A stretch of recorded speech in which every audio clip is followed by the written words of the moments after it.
Yeah, wait. Okay, there we go. It's on. Well, hello there. We're playing Chaos Child. Let me think.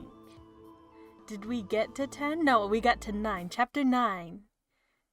And then we'll be on 10. And so last time what happened was, well, the biggest thing that happened was,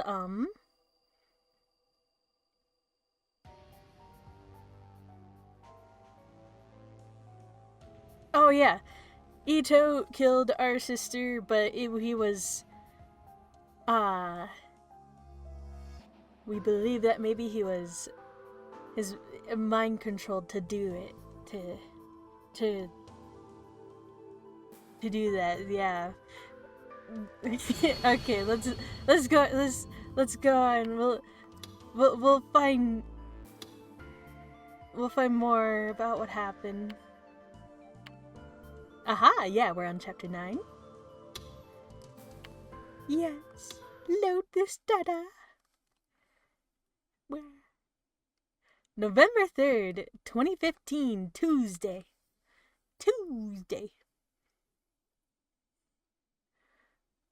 Ooh, I'm sorry, I'm gonna try. Udagawacho Shibuya? The path to Hekio Academy.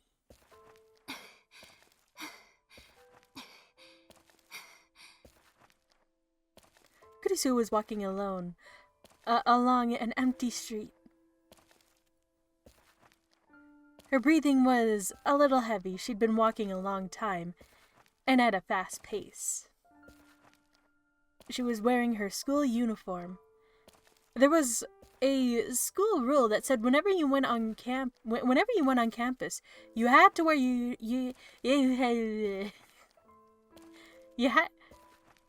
had to wear your uniform. It was funny to realize that she was obeying it even now.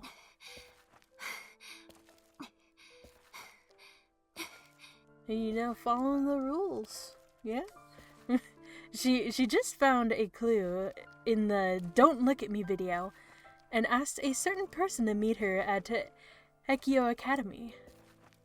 The person had said they couldn't be there immediately, but that they would call her when they got to the school. So there was no need to hurry. There was plenty of time until she got there. That's what Nono told herself. But her body kept driving her forward. She realized she hadn't looked at it in a long time. She must have been under more strain than she realized. She looked and saw several cars. Yeah, several cars. Several... I could do it. Hold on. She looked and saw several calls from Takeru and Arimura. She thought of stopping and heading back, but then sighed as she realized it was impossible. She couldn't go back to Alba Dorm now. If she saw Takeru's face, her determination would waver.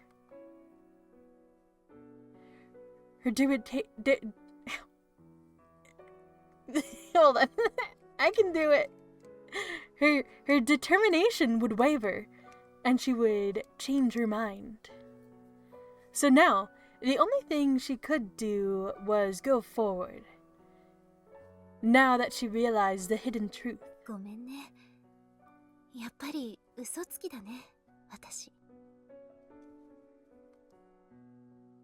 She apologized to her absent brother and tapped the phone in her pocket. Then she glared at the hill in front of her as... Hold on, there we go. As she readied herself for what was to come.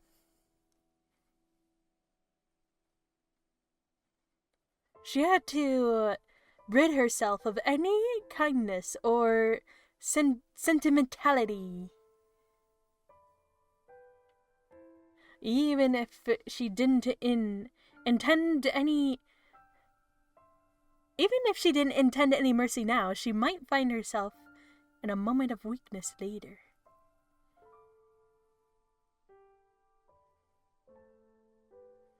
At night, the academy was an ominous...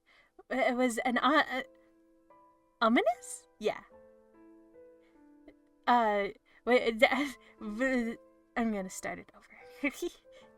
At night, the academy was an ominous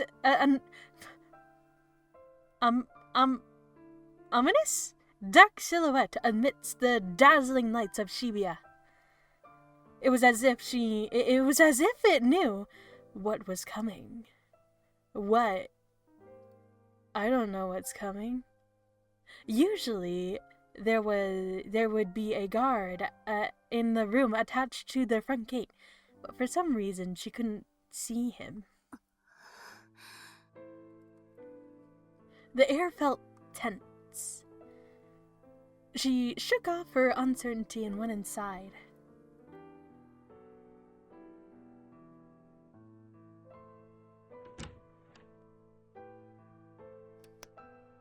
And what's in that school?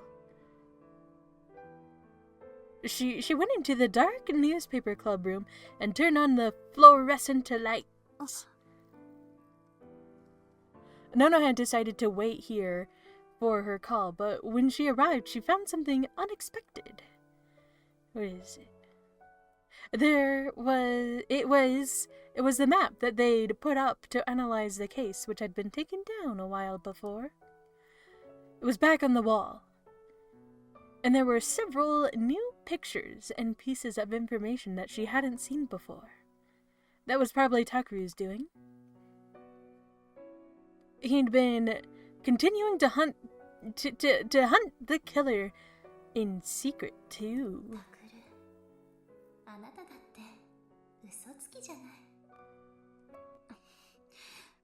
Liar, liar, pants on fire. She felt herself letting her guard down as she thought of Takeru and quickly shook her head.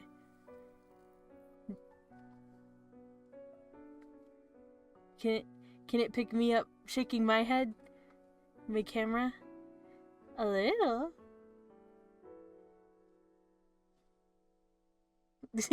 Okay. She bought a chair close to the wall and sat down and stared at the map. Takeru had said something once. けど、最近はその事件自体が逆に僕らを追ってきてるような、そんな気がするんだよ。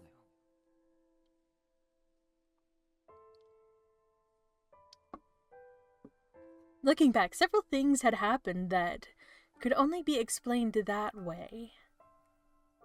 Kurisu had decided that Takeru's life was in danger because he was a psychic, and that she was going to save him. But if the killer was just after Takeru's life, then... there were more direct ways to go about it. But instead, they got the return of the new generation madness killing, and what had happened to Yui. It would have been easy for them to take Takeru's life. But just like Takeru had said, the case seemed to be slowly closing in on them from all sides. Which meant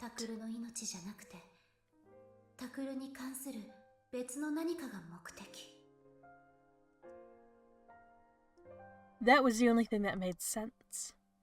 But she couldn't figure out what it could be.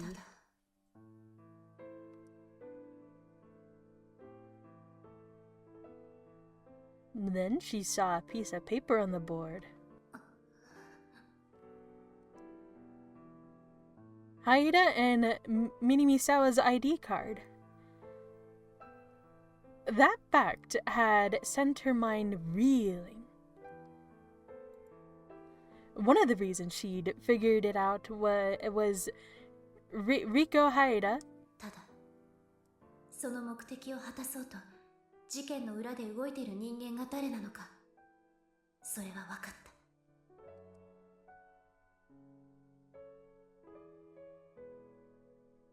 It had all started with the ID card that Senri Minamisawa had.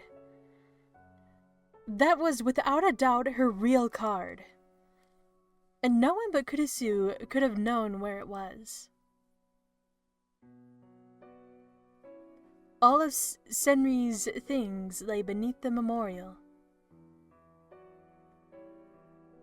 Kurisu had put them... Why he's reading hard today? I could do it. Kurisu had put them there herself. All of Senri's family had died in the earthquake, and no surviving relatives.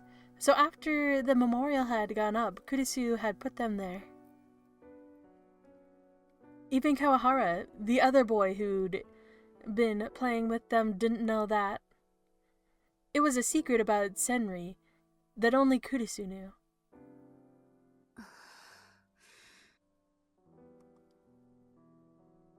But Riko Haida had held that secret. No, she'd been given it. How was that possible? The power to see other people's thoughts and memories. Kakita, the victim of the revolving dead case, had supposedly possessed it. The killer had used it to read Kurisu's mind. And that was how they were able to find Senri's ID card.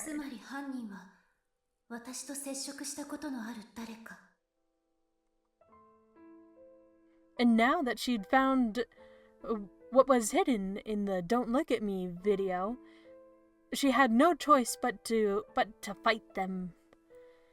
She'd probably made contact with them more than once or twice, because they were one of her closest friends.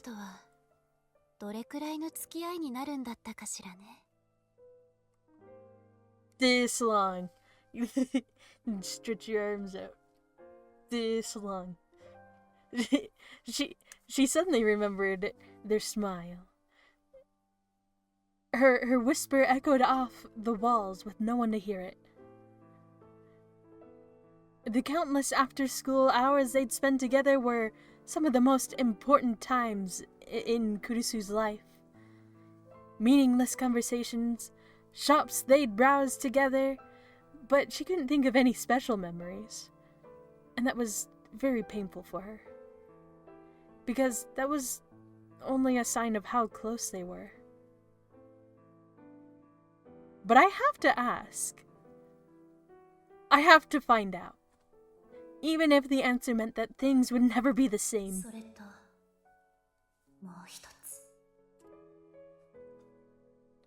Just one more question. Her thoughts went deeper. There was one more thing she had to ask. AH Tokyo General Hospital. Yeah, let's ask the building. And the building's doors are the mouth. And it says, I don't know, I'm a building. Okay. That was where Takeru had seen Senri being experimented on 8 years ago. She'd been tied to a chair and slowly going mad when she'd seen a boy, Takeru, that she didn't know. She had no time to figure out who he might be. She shouted, "Help me," without even understanding what was going on. And the boy heard it and ran. He was surprised at the horrible scene was he surprised at the horrible scene he saw? Or afraid? No, probably both. And Kurisu couldn't blame him for either. At the time, he was just a 4th grader, a 10-year-old boy. There was no way he could have saved Senri. That was why Senri didn't hate him. Kurisu knew that. She tried to tell Takaru many times and failed about her one big mistake. That was why she knew. And that why she'd always been suspicious. 8 years ago, when the boy had witnessed Senri being experimented on, he was alone. He was outside the room where the experiment was being done, but wasn't... What's her name? She has pink hair, and I think her name starts with an O. Wasn't she there? Just a single timid boy peeking through a tiny chair, a tiny crack in the door. Yeah, peeking through a tiny chair. There was no one next to him. けど、タクルはあの時、二人で目撃したと言っている。Yeah. At first, she thought that Takaru was just confused. He'd been in a coma for over a year, and he was probably simply mistaken. But then she said the same thing, that they were together. It had been a thorn in her heart for a long, long time. 本当にあなたは、あの時タクルと一緒にいたの？ She reached out toward the computer. The computer was with him? But in the end, she let her hand float in the air. She'd seen the video dozens of times. It wouldn't be any different here than it was in Alba dorm.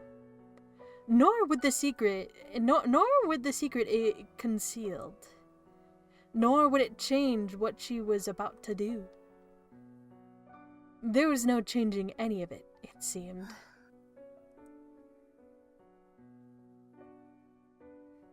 It took a long time before they called her. It was almost midnight, but Kurisu didn't get frustrated. She simply waited calmly. She assumed it would be around this time. They were probably waiting for November 4th, the day of the new generation madness. そして私を。 And then they were going to do to her what they did to the other victims. Bzz. She felt her phone vibrating and took it out of her pocket. Takaru was still calling despite the late hour. He'd sent text messages too. Of course, Kurisu hadn't answered at all. Was it him again? She thought as she looked at the screen. The name she'd been waiting for had appeared on the screen. She answered the call and put the phone up to her ear. もしもし。 She heard a voice she knew well on the other end. Who? Sorry to keep you waiting, she said. いいのよ。そんなに待ってないから。それにここへ呼んだのは私の方だし。それじゃあ屋上でいいかしら。待ってるわね。 She ended the call and went to put the phone back into her pocket. But suddenly she stopped and called up a picture on the screen. It was the photo of her family at Aoba dorm, the same as the one that was on Takaru's the same as the one that was Takaru's treasure. She stared at it for a while, then placed the phone on the edge of the table, the place where she always sat when she was with the newspaper club. Something happened to her. She wanted someone else to save it.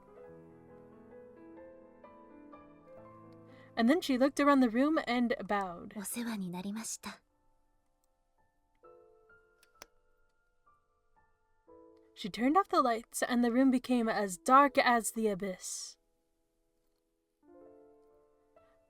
Don't act like you're never coming back.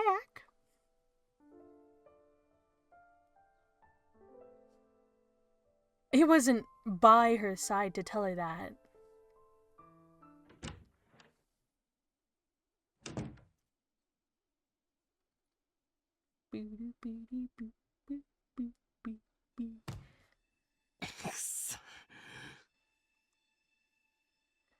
I was pulling my hair out in frustration.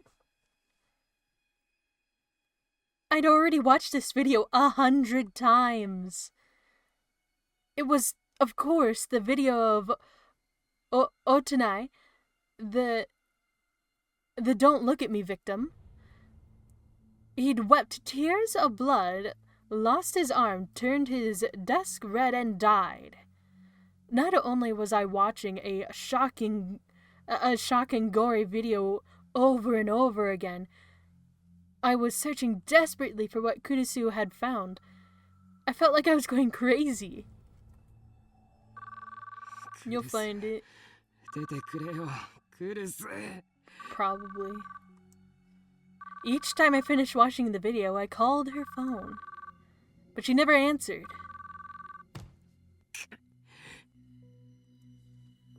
I slammed my fingers down on the end call button and started up the video again. Maybe it was something in the user comments, not the video itself. I thought it might be, so I checked everyone, but nothing had struck me as unusual. It was just a flood of meaningless comments from right to left. And only a few of them were actually worried about Otanai, which just pissed me off more.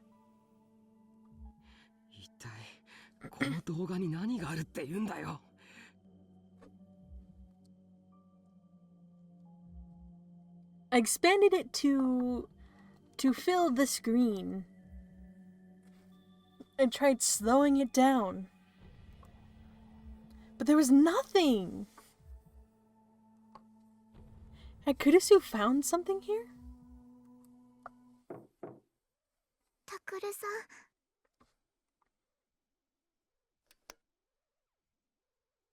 There was a hesitant knock on the door, and Uki came in. She had probably just been crying with Yuto. She was rubbing her swollen red eyes. ユウトは先生が帰ってきて見てくれてます。お薬を飲んだのですぐに眠れるだろうって。 Her voice was still a little teary. 何かわかりましたか？いや、ダメなんだ。Uki looked very concerned as she watched me grit my teeth. 私、ののさんが何かを発見したとき、近くにいました。ああ。なんだか、いつもの冷静なののさんじゃなくて、だから、とても心配です。Uki seemed to be remembering what had happened. Seeing her only made me more worried. クルスのやつ、どんな感じだったんだ？それが突然立ち上がってそんなのは嘘だとかありえないとか最初すごくうろたえていて And then? うろたえた？はい顔色も真っ青だったんです Shocked and pale? Did that mean that she knew the killer? And it was someone she didn't... And it was someone she didn't want to be the killer? やっぱり僕か。お前か。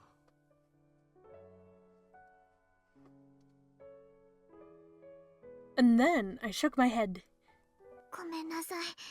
本当はそこで私がののさんの力に慣れていればこんなことには。いや、それはいいんだ。I tried my best to keep her from sensing my panic as I slowly asked her another question. For now, I'm gonna get a drink, hold on. For now, I wanted any hint, no matter how small. ウキ、クリスは動画を見ていて何かに気づいたんだよな。それでそのシーンを何度も見直していた。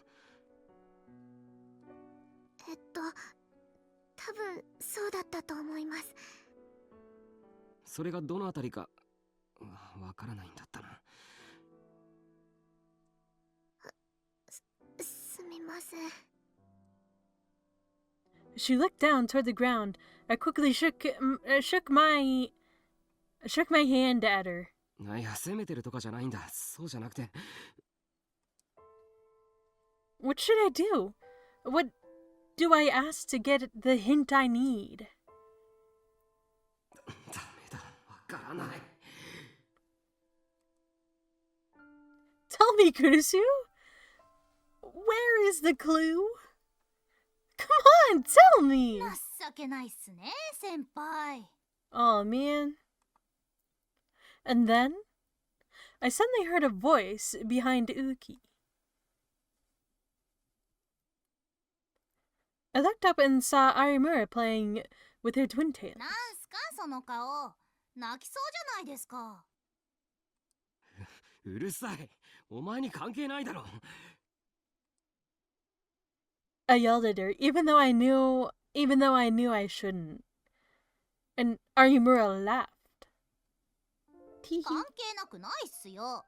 そろそろ11月4日になるんですけど、ウキのそばにくっついてろって言ったの先輩でしょ。あ、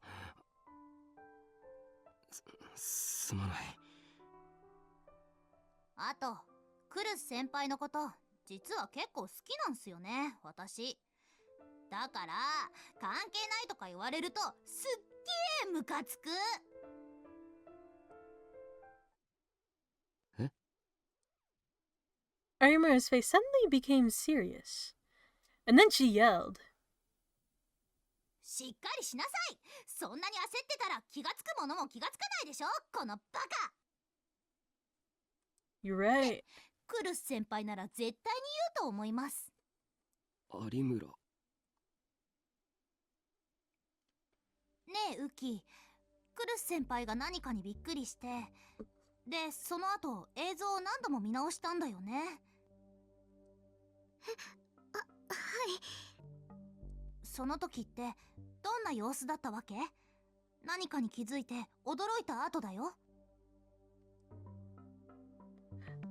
Arimura put her hand on Uki's shoulder and started to ask more questions. ののさんすごく真剣な顔になって怖いくらいでした。うん。で、イヤフォンにじっと耳を澄ませる感じで、こう何かを一生懸命聞こうとしてるというか。うん。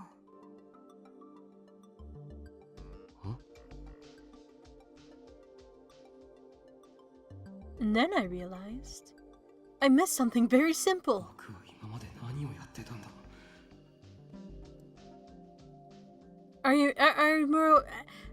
Arimura was right. I've been panicking too much because of Kurisu. クリスは昨日もこの動画を見てたじゃないか。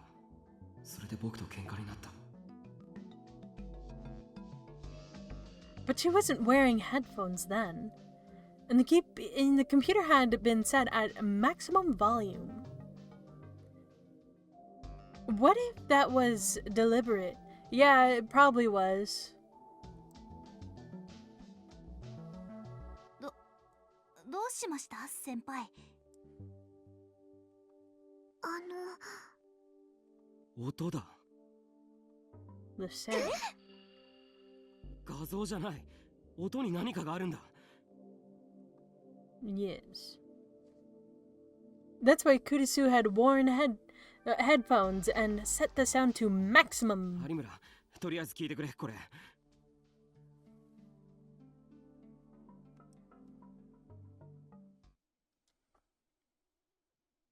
I handed her the stereo headset and was connected to the computer. When I saw that she'd put them on, I set the volume to maximum and pressed play. 申し訳ない。この安売りセールしていた地図がありえないくらい硬くて。Did you hear it? That surprised me. The sound was so loud that she ripped the headphones off her ears. Yeah, wait, why'd you do that? Didn't tell her you're gonna turn this. Oh, wait, did he? I don't remember. Never mind. I mean, yeah, I've been paying attention. Uh-huh. And then she threw at me. ちょっと、私の耳をぶっ壊すつもりですか？ Probably. 普通そうなるはずだ。当たり前でしょうが。 Yeah. That's right. Normally, you couldn't focus on anything with the sound this loud. In other words, what Kurisu had been listening 音 to がほとんど入ってない部分だ。 is. I'm moving the video back to start to the start and played it at maximum volume. Prepare your ears. I don't know if it was very loud on your side, but...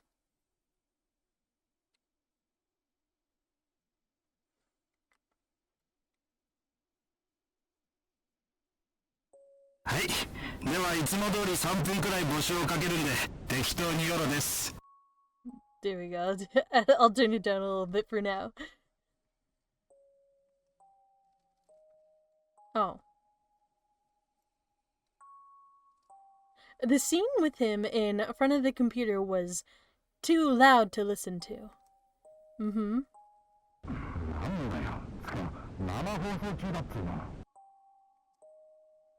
The sound got a little better when he left the computer.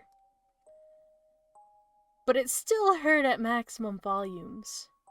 It was hard to imagine her listening to this part over and over again.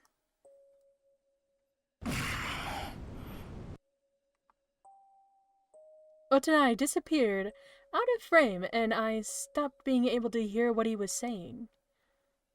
This was the part where people thought the killer had come in. But everyone from the police to internet users all over the country had thought it would lead to the killer. It had been listened to millions of times and all.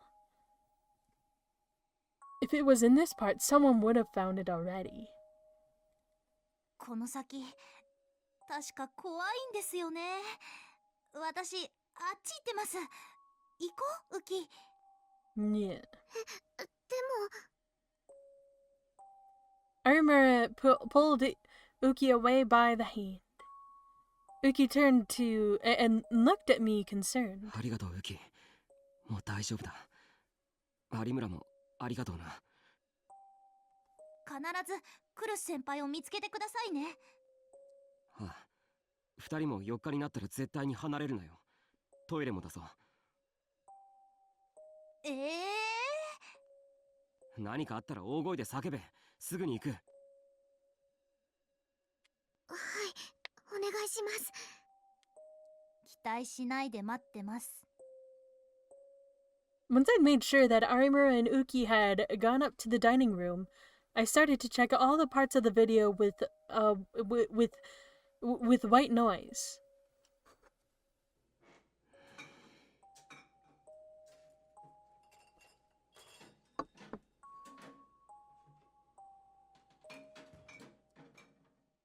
Not here.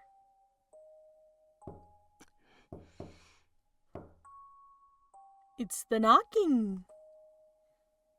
Not here either. Oh, never mind.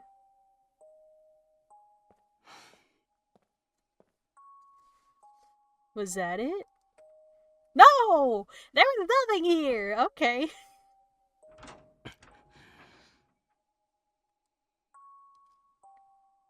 Or in this scene.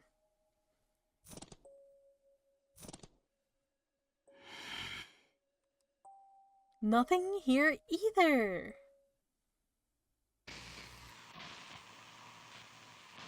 There were small sounds mixed with the irritating white noise. It was harder than it looked to focus all your nerves on them. My hearing started to fade and I started to lose my sense of balance. My head felt heavy and I suddenly had a terrible headache. I grit my teeth and fought through the pain. Kurisu had gone through this, and in the end she found something. I had to do the same thing. And then I heard a tiny noise. I paused the video without even realizing I'd done so. Yeah, what is it? Play it again. I put my finger on the earphone in my right ear and pushed it deeper so I could hear it better. And then I used my left hand to move the video back and press play again.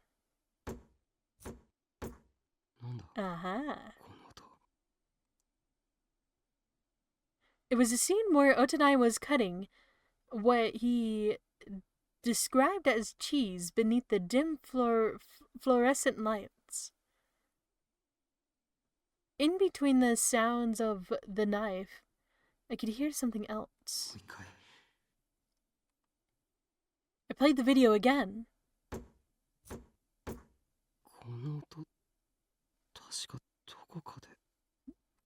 Yes, you have.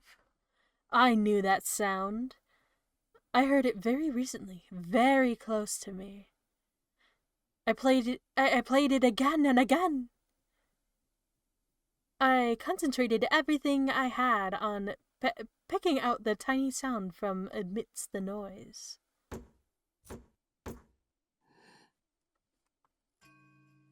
I finally realized what it was. And suddenly I felt a cold pillar of ice pressed against my spine. No, you could call it sheer terror if you wanted to. My hands shook and sweat poured out of every pore in my body. It felt like the room was spinning. It could. Maybe.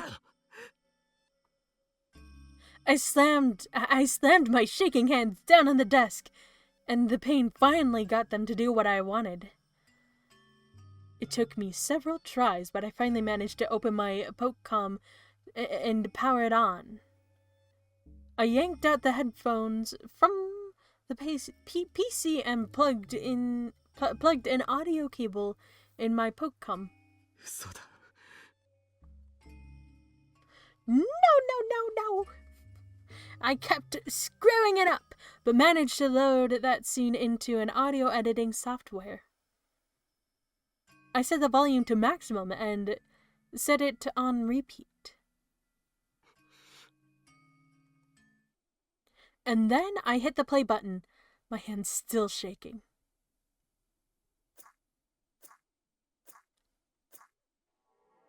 Wait. Huh?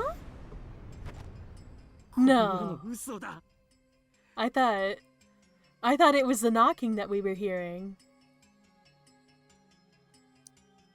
I slammed the Pokecom down on the floor and called it on my phone. The phone rang and rang. Once, twice, 3 times.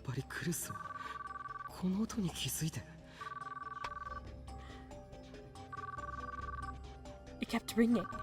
6 times, 7, 8. It was as if she was ignoring me.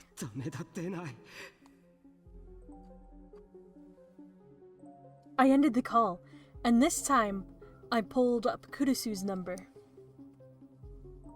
I tapped the call button, but I got the same result. なんでだよ。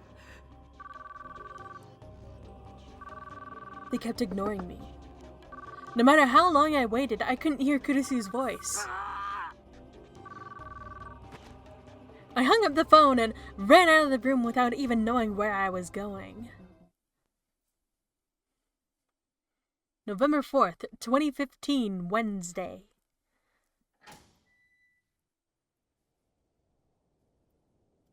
The roof was normally a place for students to laugh and talk. But under the cold moonlight, the empty benches seemed silent and sad.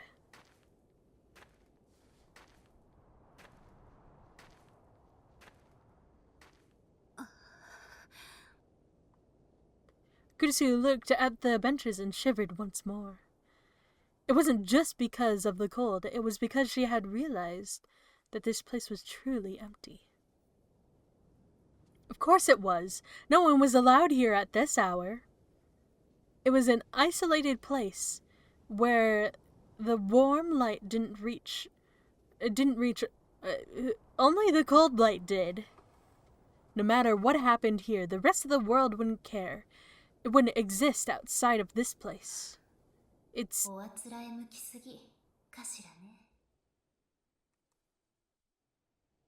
It was so perfect for her that it was almost sad, Kurisu thought.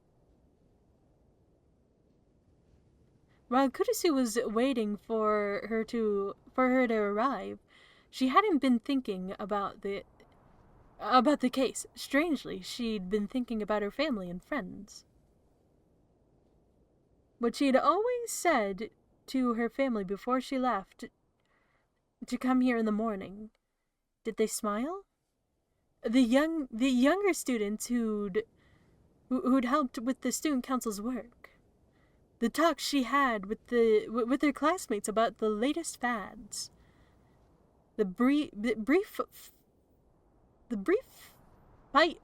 fights in the lunchroom, forgotten as soon as the bell rang to tell them to go back to class.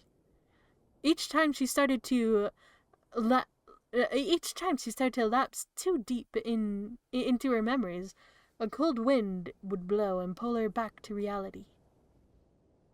And then she realized something with a self-absorbing laugh. She knew it. The reason Nona wasn't thinking about the case was because that part of her was sure she already knew everything. If she asked, she would get the fatal answer that would lay bare the truth. And once she heard the answer, a strong wind blew as if to carry away her thoughts, and she closed her eyes for a moment. And then the moment's gone. Dust in the wind. Okay. And when she opened them, she heard the sound of a rusty door opening. Non-chan?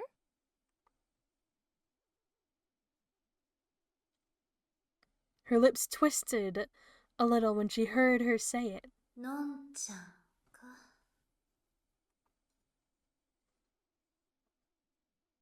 It made her mad to hear herself called that. She felt heat rising from the bottom of her stomach. It was time to begin. Begin what? 本当に悪かったわね。こんなところに呼び出して。ね、おのえ。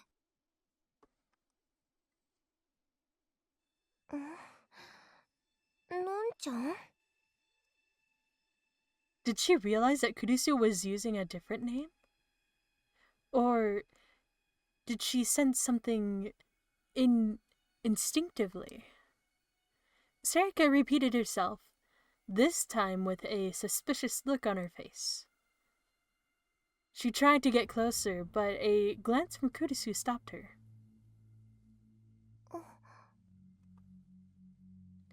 Sarika froze. 答えなさい。あなたなの？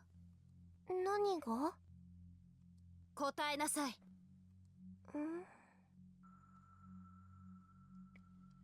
Kurisu repeated her words to her former best friend, the one person outside her family that she called her by her first name. But Sarika's expression didn't change. It was the same face Kurisu knew so well. The same look as when Sarika brought a crepe and was wondering what was inside. Thinking back, ooh, a strawberry crepe. Strawberry and banana. Ooh. Okay. Thinking back, the two of them went shopping together all the time. Onoe had insisted that she looked fine without makeup, and Kurisu had insisted on buying her some anyway. It had been a lot of fun. And they were always together in the club. She'd argued against Kurisu's... Wait. Hold on. I'm using half my brain today. Or something, I don't know. She argued against Takuryu's reckless plans and stopped Kazuki from pounding on the walls. The two of them had always been amazed at the stupid things Ito said. But they'd always been laughing together. But... 第一の事件。あそこにいたのはあなたよね。The first crime, yes. わかんないよ、のんちゃん。さっきから何を。映像に音が入ってた。私のよく知ってる音がね。In the Don't Look at Me video, she heard that... No, okay, I thought I was gonna sneeze, but I'm not. She heard that strange sound that Sarika's Garo Froggy made. Sarika had a habit of unconsciously fiddling with it whenever she was focusing on something. Kurisu took a step forward to stop herself from falling over and glared at Sarika with a challenge in her eyes. That's right, Kurisu was glaring at Sarika. ちょっとのんちゃん。答えなさいって言ってるでしょ。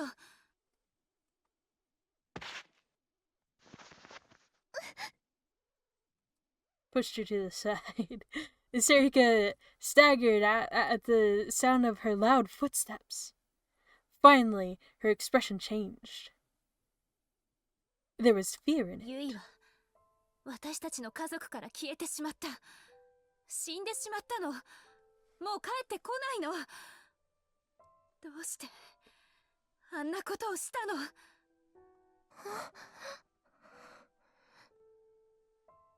Sarika stayed quiet, the terrified expression still on her face. She was really... Was she really terrified by Kurisu? Or was she trying to fool her? Or...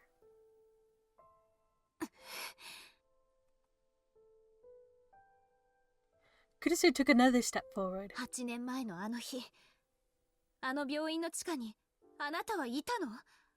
タクルと一緒に本当にいたの？答えられないわよね。だってあなたは絶対にあそこにはいなかったもの。それは私が一番よく知ってる。それじゃあ、あなたは一体誰？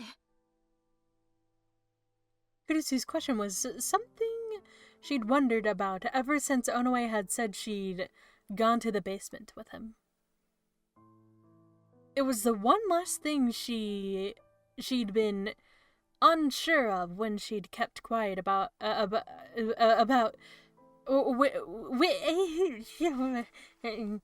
which she kept quiet about to protect her own secret.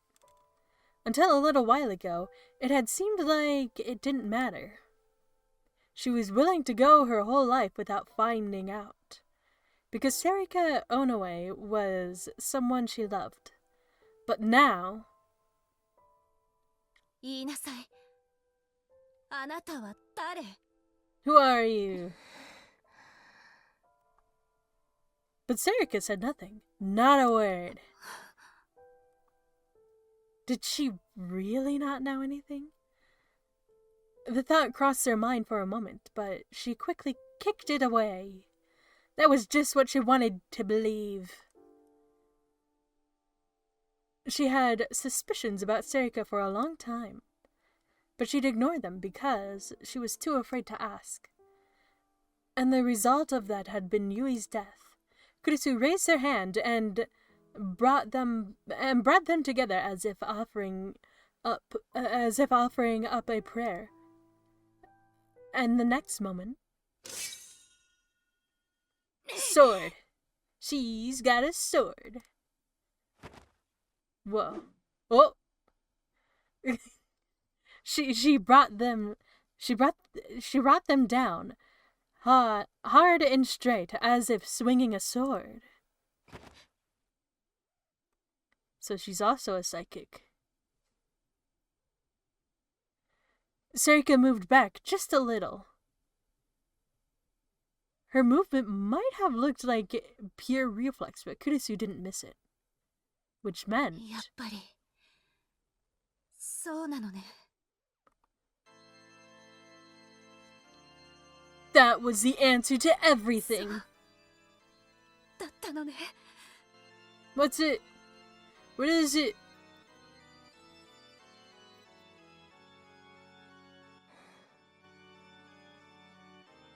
Sarika's face became blank and expressionless. She didn't frown or sigh at her own failure. Her manner became that of a beautiful doll.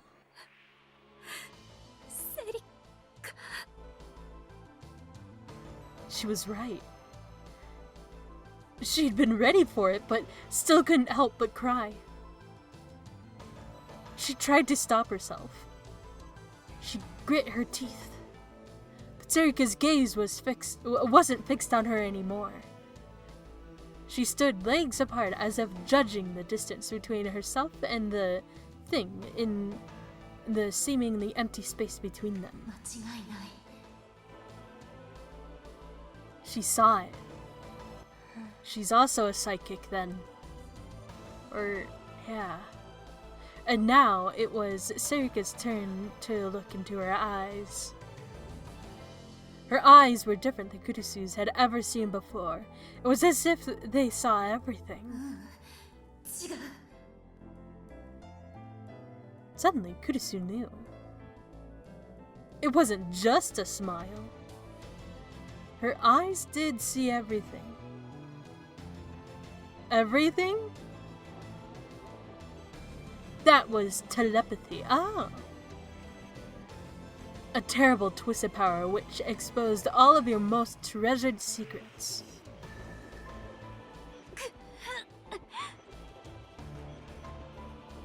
She heard the sound of herself clenching her jaw. And then she forgot the tears and turned herself over to rage and was boiling within her.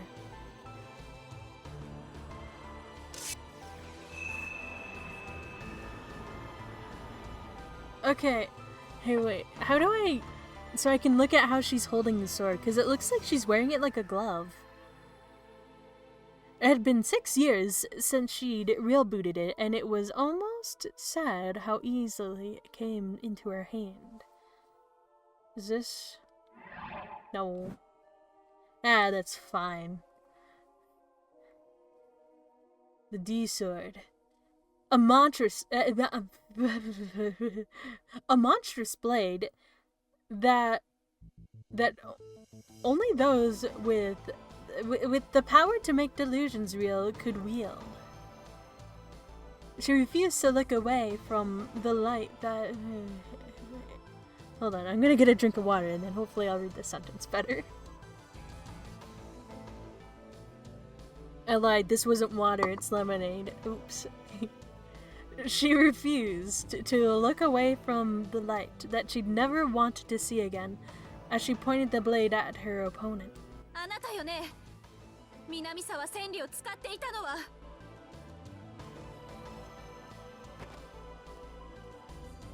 お前に言われたくないよ、クルスノノ。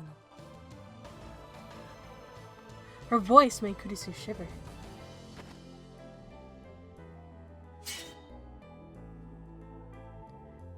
And the blade, and a blade, more wicked than her voice, appeared in Serika's hand, opening like a blooming, poisonous flower.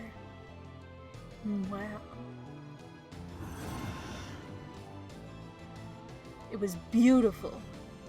For a moment, she was blinded by the beauty of the weapon. She forgot that it threatened to cut into her soft flesh.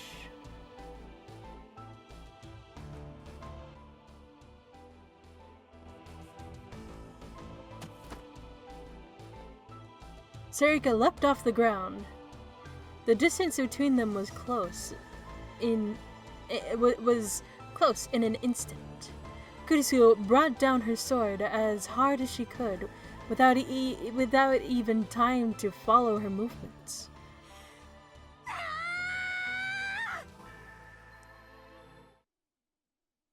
The end, I guess.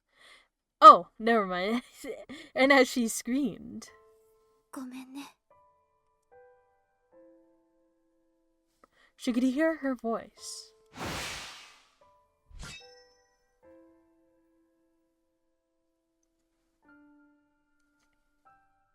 By the time she realized she was talking to Takeru, it was already too late. The light flashed in front of her as if driving the thought from her mind. Blood.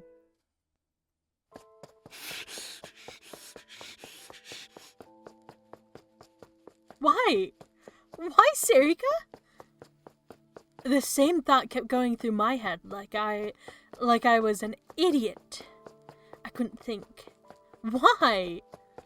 What was she doing at a murder scene?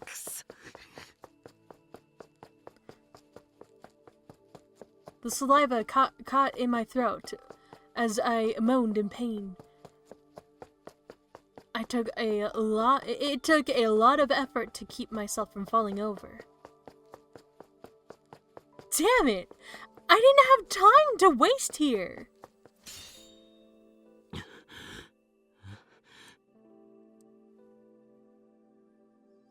I stopped as I heard a sound.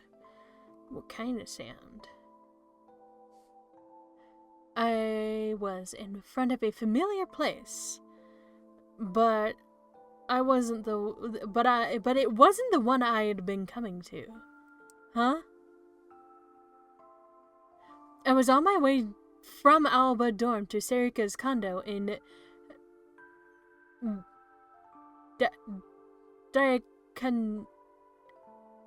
Kanyama? In Kanyama?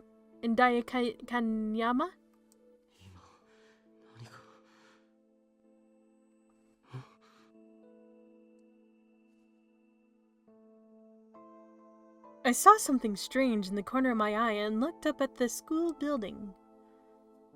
The school at night was an imposing sight. And on top, I could see a feeble light, like a fluorescent bulb that was about to burn out. Uh-huh. There he goes. I started to run, dragging my feet forward as I went.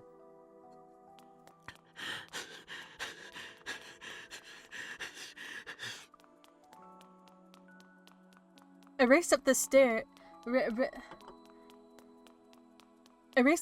of the building without even bothering to take off my shoes. The lights in the yard illuminated my face with a certain rhythm as I ran. But that light was something different. That strange, dull light.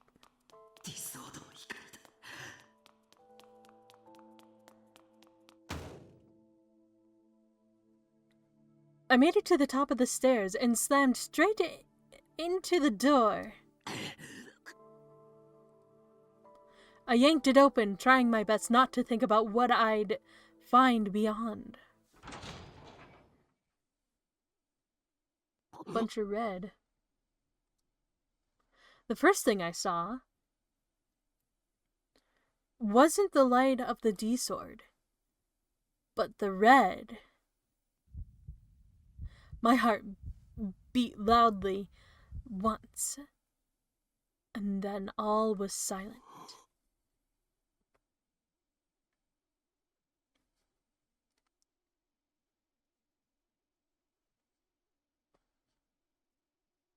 I didn't feel anything at all. It was as if I'd totally frozen at what I'd seen.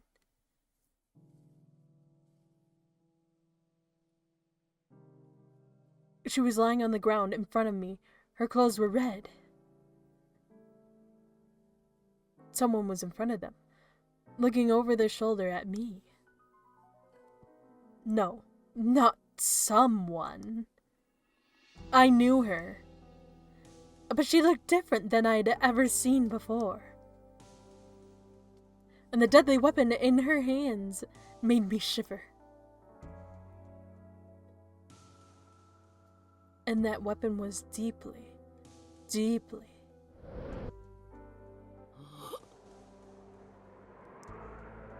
A strong wind blew toward the open door. It was as if someone was trying to push me back in. As if they were trying to get me away from the threat in front of me. She'll kill you. She'll kill you too. Run away. Now. Was the voice I heard an illusion? Or was it the person I cared about?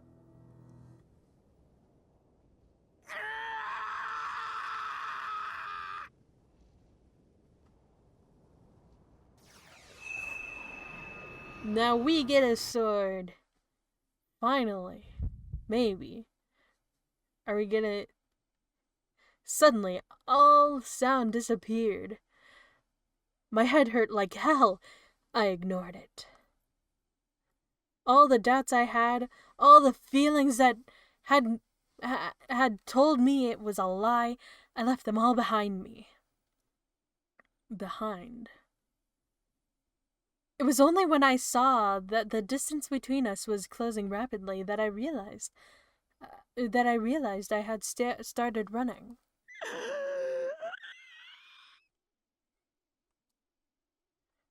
A meaningless scream poured from my throat. I could tell from the way my throat was vibrating, but I couldn't hear the sound at all. I kept running, but everything seemed to be passing by in slow motion. I felt a pulsing in my brain. It sounds like a migraine, maybe. I don't know. My hand reached out for nothing at all. Until now, I'd been able to touch it. But now I couldn't grab it easily. What was I touching? What was I holding? Some fragment of useless rationality was still within me, asking me these stupid questions.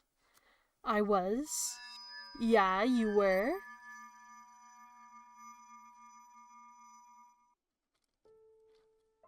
I was holding the thing that was going to slice her apart.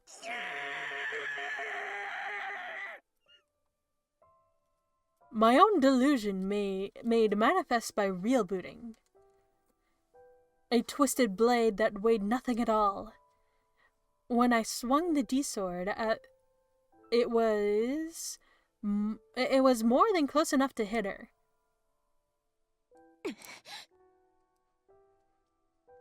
She had already turned around and raised her D-sword up from below. Why did she have a sword too? Why'd I read it like that?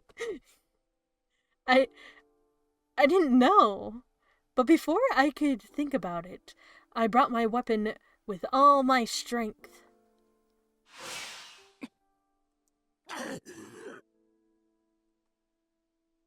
Sarika blocked it without making a sound. No, that wasn't right. My D-sword stopped before she could block it. Right before it would hit her. どうした？ I heard a voice I'd never heard before. I saw a look I'd never seen before.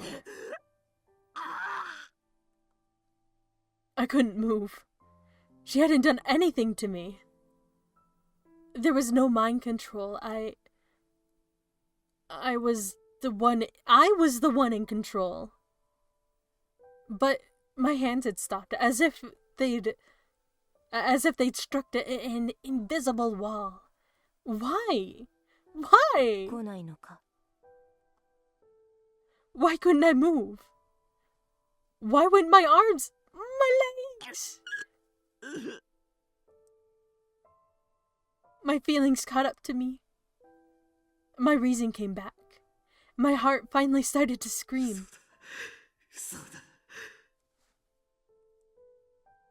Why would Sarika do this?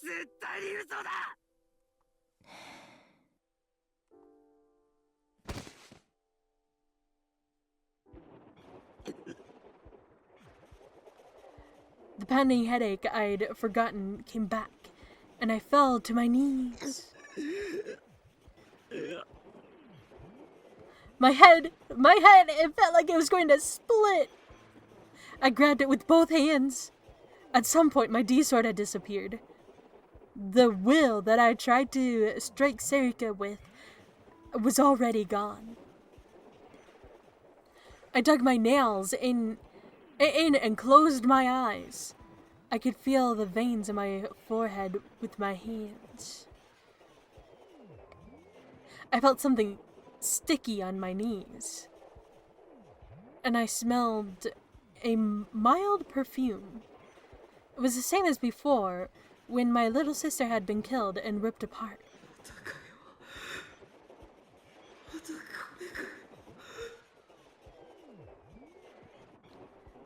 It was the blood of someone who was every bit as important to me as my little sister, Nono Kurisu. Who had done this? Who had come at her with a blade and cold eyes?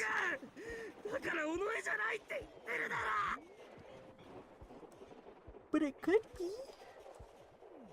I'm gonna stretch real quick.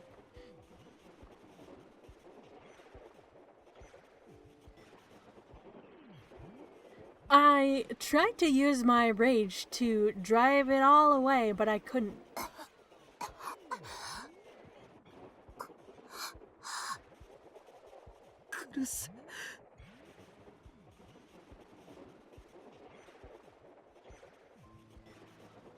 I heard a wordless voice.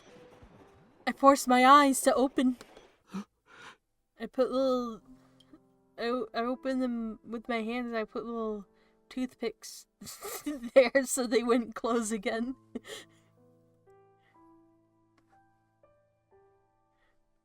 Sarika was already gone. I looked around with blurry eyes, but there was no light from the D-sword, and no sign of her at all. I crawled over to Kurisu.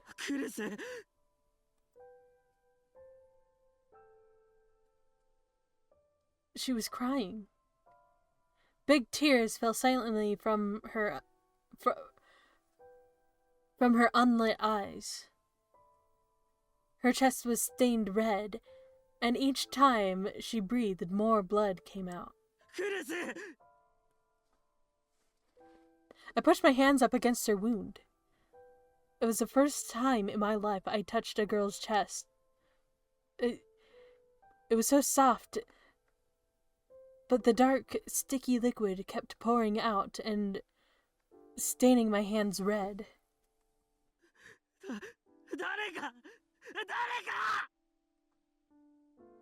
I don't know what to do at a time like this. How can I save her? She was going to suffocate. As she started to cough, I put my hand behind her head and quickly turned it to the side. Blood poured from her mouth and fell onto the ground.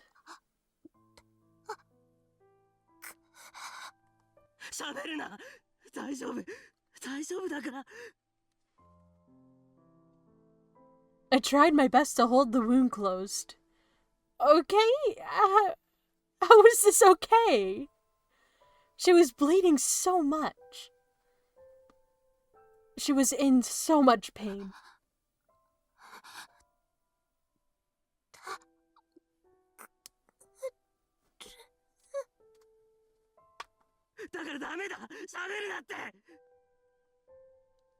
Kurisu's face twisted, and she started to cry again. And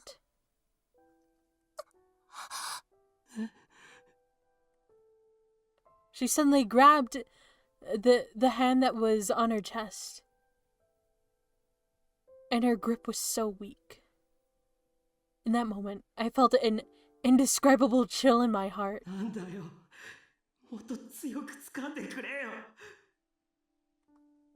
Yeah, come on!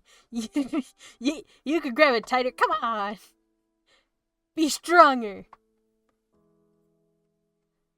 It's like you're going to die. Her breathing was getting so shallow that she couldn't speak. But she tried to grab my hand and bring it next to her head.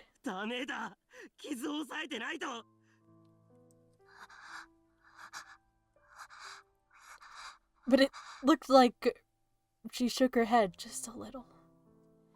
And then she slowly brought my hand to her face.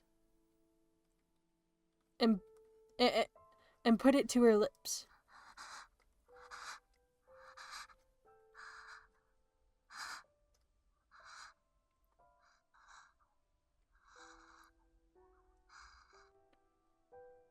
The red from my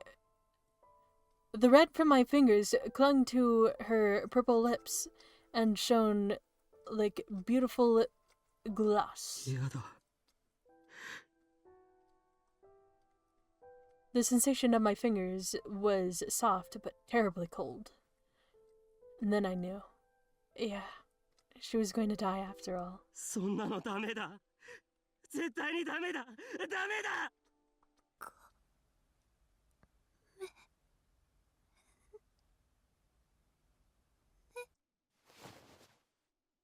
Her hand moved away from mine and fell to the ground.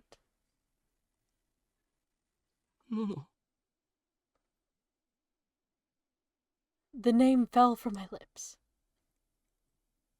It was the first time I'd said it in half a year.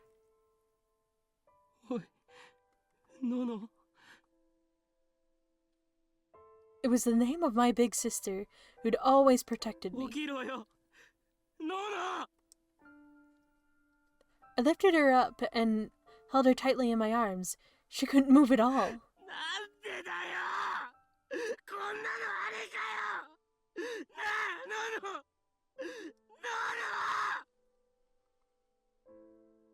I called her name again and again, knowing that from now on, she would never answer me. At some point, midnight had passed. Oh, here comes my cat. At some point, midnight had passed, and it was November 4th. The last of the return of the new generation madness murdered had occurred right before my eyes. たった今、警察から異例の発表がありました。実名による未成年の指名手配です。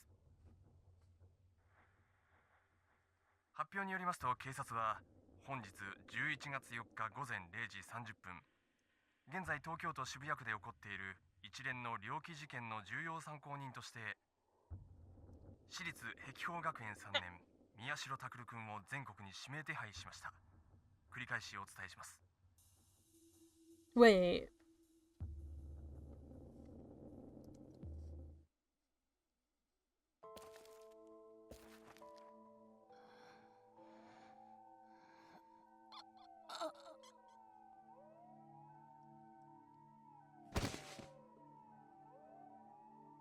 I lost my balance and fell over. I couldn't use my hand. Ow!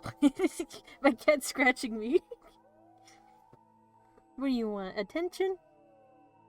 Yeah.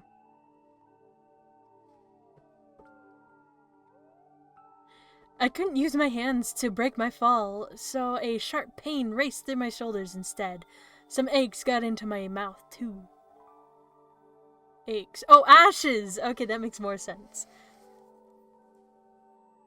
I tried to get up, but the weight and warmth on my back wouldn't let me. Sarika hadn't woken up for a while. She was breathing. I could feel her breathing. I could feel the beating of her heart. She was fine. I could taste blood as well as ash. I must have cut my lip when I fell.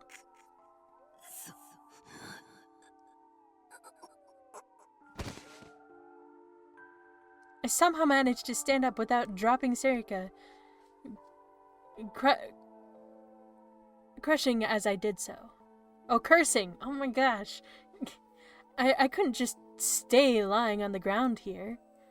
My goal, AH Tokyo General Hospital in Yoyogi as was I can do it, I can read, I can do it. was a long ways away. It was fine. I would get there no matter what. Neither Sarika nor I were going to die here.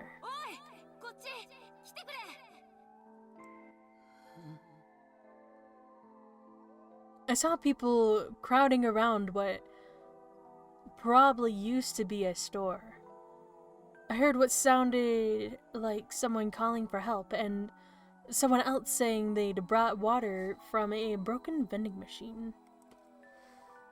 It was evidently being used as a temporary shelter. I was thirsty. I wanted water. No, I couldn't. That wasn't my priority. I knew that.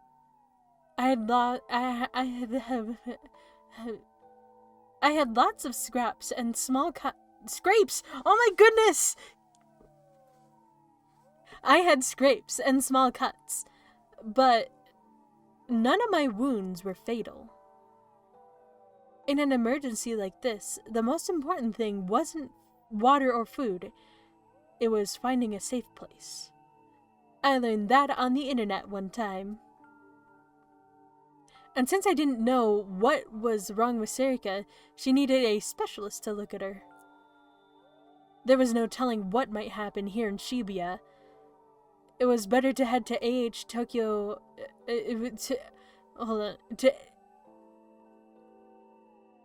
head to AH General in Yoyogi.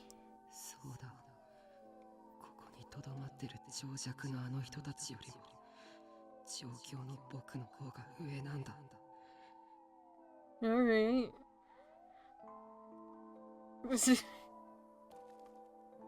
I ignored them and passed by. I looked back the back of my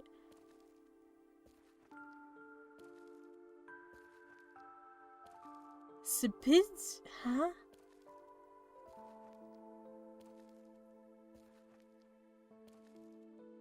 I licked the back of my... I don't know what that is. So that my body would make more saliva, and that I'd feel less thirsty. That was another trick I learned. I wasn't ignorant like the rest of these people.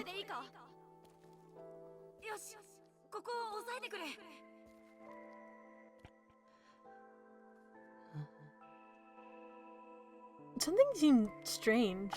I suddenly realized that I knew One of the voices from the shelter. Hold on, I'm gonna get a drink of water.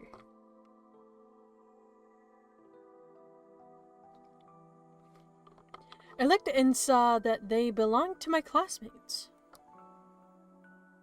I almost never went to school, but I vaguely recognized a few members of the group.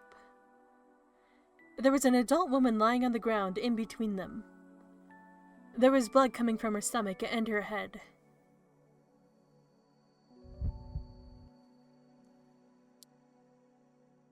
My heart skipped a beat. Just barely managed to stop myself from falling over. My classmates seemed to be trying to save her. They were each taking turns holding down on her injuries, not caring that their hands would be covered with blood. Why? Why are you doing that? All you ever do is talk about stupid crap, and you never listen to me. Why aren't you panicking? You guys don't know anything, right? About priorities or that.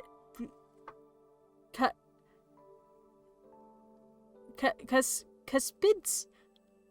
I don't know. Why aren't you screaming? Why aren't you running? Why are you so calm? You never did anything useful with your time. You can't even use the internet. All of your information is low quality. Just at a time like this, you yelling at him in your head. One of them saw me and ran over. Then he started to ask if I had water, if I was all right, if I could help. Each new question came before I had a chance to answer the last one. I'd seen his face, but I didn't know his name. So, how did he know my name? How could he remember it at a time like this?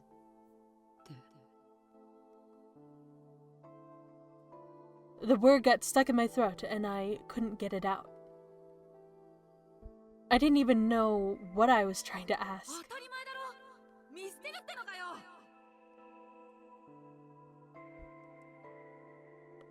I didn't know how he interpreted my reason, but he suddenly started yelling. And then he grabbed my arm and told me to come with him. Wait! The woman's hurt. I have to save her. No, I have to get to AH General Hospital. I saw lots of injured people on the way here. That's right. This place was dangerous. My top priority was finding someplace safe. That was what my information told me. No matter how hard he pulled, I didn't move. Nothing moved, actually. It felt like I was going outside my body, watching him pull it. Why wasn't I moving? Was I scared? Of course I was scared. If she was hurt, I should help her. Like my classmates were. Wait. I wasn't like them, right? I was a right-sider. No, they were doing the right thing. I should help them. I couldn't move. What should I do?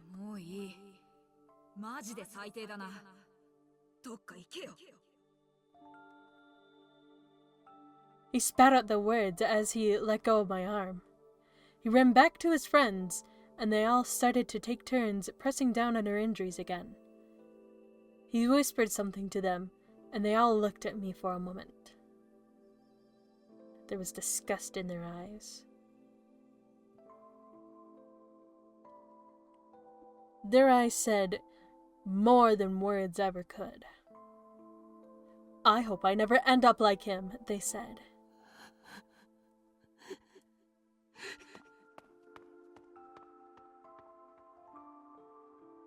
The next thing I knew, I was running.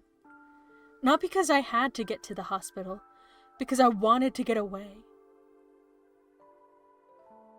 I don't remember where I ran. Each time someone lying on the ground begged me for help, I ran faster, and in a different direction. I closed my eyes so I couldn't see anything, then tripped. I held my ears so I couldn't hear anything. My body was shaking. I felt a coldness pressing in from all around me, like I'd never felt before. Why was I running? I was the right-sider. While they were learning about useless nonsense at school, I was becoming smarter than them. I should be the one looking down on them. Alright. I knew lots of things they didn't. I should go back and tell them what to do. Were they treating her injuries right? They were doing it on... were they doing it in the right order? I could make the right decisions. Takuru?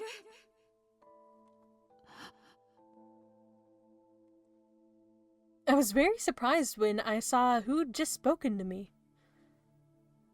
It was my mom and dad.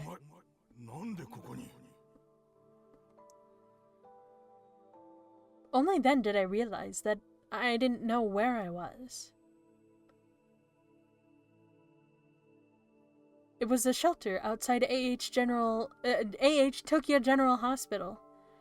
I'd made it.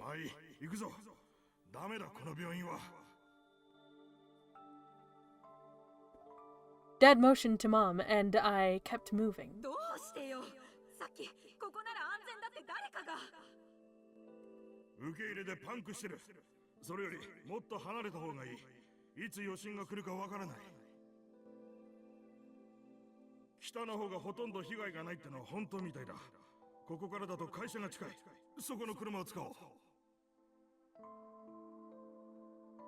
What?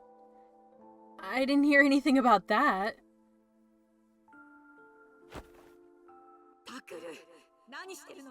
早く! When she grabbed my arm, the sensation from earlier came back and I shook her off.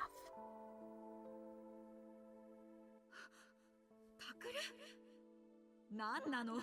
こんな時まで迷惑かけないで. 助かるのよ. Saved? 僕は助かる。いいから早く. Mom screamed and pulled me behind her as she followed Dad. I went too, my legs moving as if they weren't my own.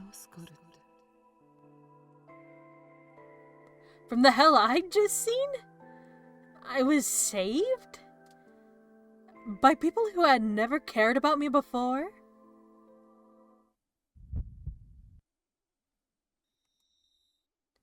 There was a sharp pain in my head. I shook off her arm. My mom was screaming, but I didn't know what she said. I couldn't hear. My head hurt, and I didn't know why. My vision started to blur, and I could feel my body starting to go numb. My nails were digging into my head, but I couldn't feel them. I tried to think through the pain. Saved? Me? Why? These people had always neglected me. Now they were going to save me? Why? You two just happened to find me here, which means you were going to leave me, right? You ignored me for so long, and now you're going to save me? And I'm supposed to accept that?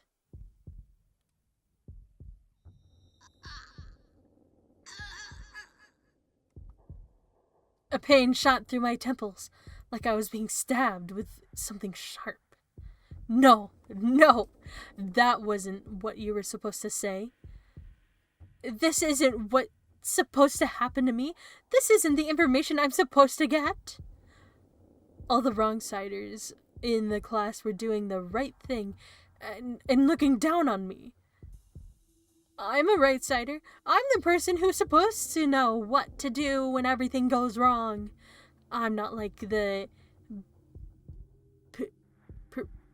I'm not like those preening jackasses online. I actually went on a dangerous adventure, and they looked at me like I was less valuable than some random meme and joke site.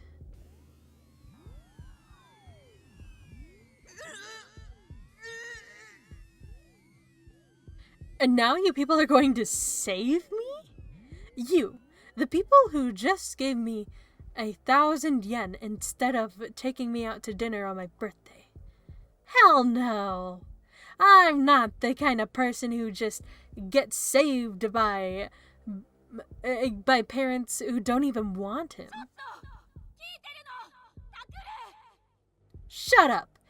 You're the ones who are in the way. What can I do? What do I want to do? Why am I here? I thought of my childhood friend. That's right. Where's Sarika? I'd come here to save Sarika. I couldn't feel her on my back, though the pain in my head. That's right. I'm doing what I'm supposed to do. I'm saving someone's life. Sarika will understand that. She always tells me I'm right. She always understands what I have to do.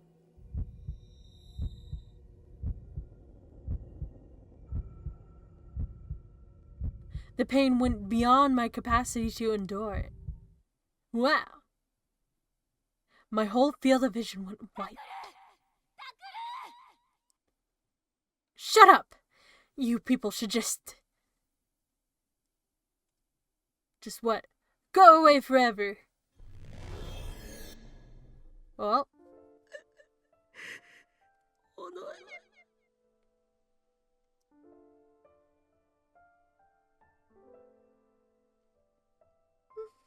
Sarika, save me. Please, please.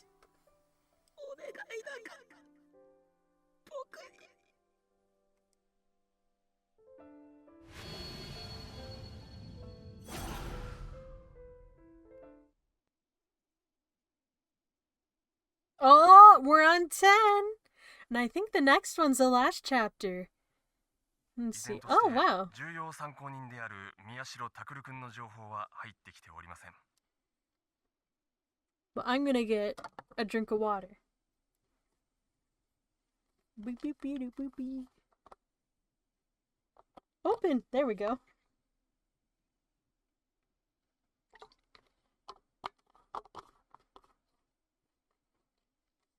Alright, that's at the end. Just kidding.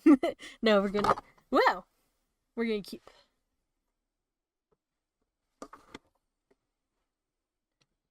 I'm also gonna do this real quick. Oh, yeah, that's right. I got... Perfect. Just kidding.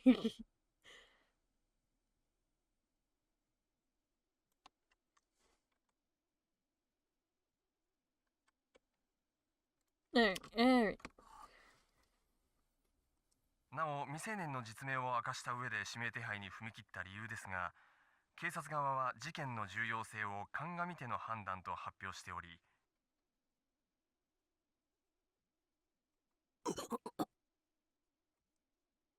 I woke up with a dull ache in my head and an unpleasant sound in my ears. I must have been sweating. My clothes were wet and sticky.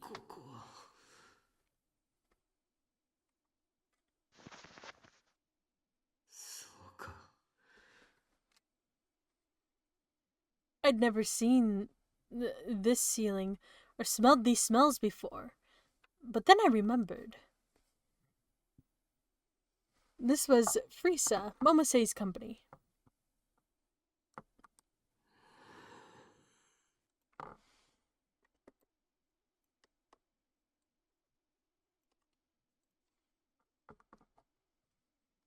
I didn't feel like I'd slept at all.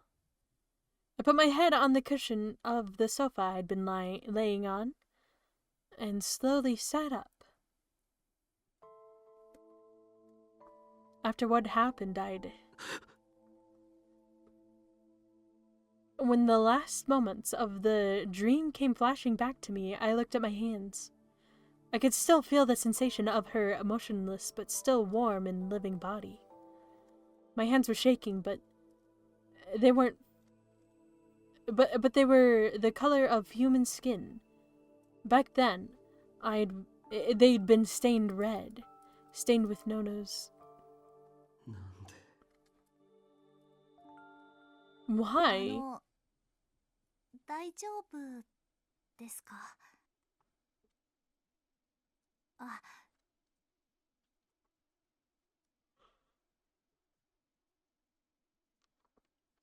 Arimura was sitting on the sofa across from me. She winced when she looked at me. すいません。大丈夫なわけないですよね。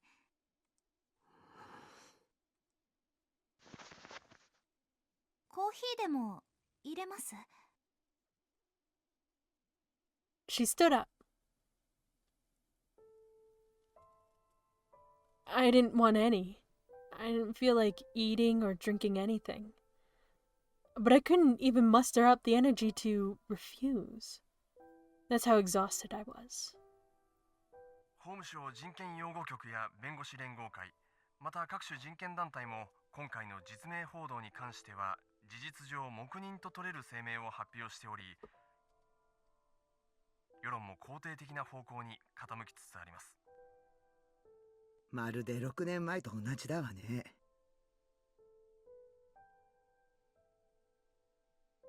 西条匠ですか？ええ。ニュージェネレーションの狂気の犯人として祭り上げられ、それを覆して一躍有名人になったあの子。Kunasato and Momose were talking in front of the TV. The people on the TV were saying that I was the one who was behind the killings. It didn't seem real. When they said my name, it felt like they were referring to some other Takeru Mayashido who lived somewhere else in the world. Momose looked over at me. おはよう。I tried to say something back, but the words got caught in my throat. It felt like if I said something, all the feelings bottled up inside me would come pouring out at once. 報道では重要参考人になってるけど、なぜか警察はあなたを一連の事件の主犯と断定したみたい。クルス・ノノを殺害した犯人としてもな。クルス・ノノの司法解剖記録を極秘で回してもらったが、お前に不利な証拠ばかりだ。多分捏造でしょうね。そもそも正規の手続きすら踏まれていないから。Autopsy report. I couldn't process the phrase. I heard it, but it didn't make お前 sense. がここにいることはまだバレていない。警察は碧峰学園と青葉寮を中心に。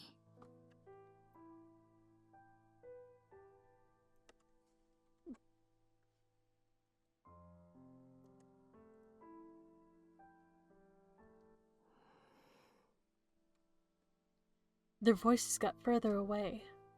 I could tell they were saying something to me, but I couldn't figure out what. おかしいな。僕の現状を情報として伝えてくれてるはずなの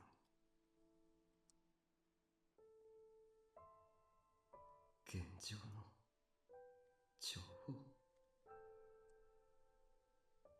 Why? Would it help? Help with what? What could it help me solve?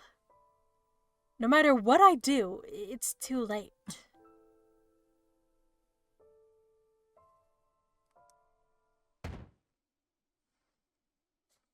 Kunosato slammed her hand down on the desk. I looked up, surprised. どうなんだ。心当たりはないのか？ Idea about what?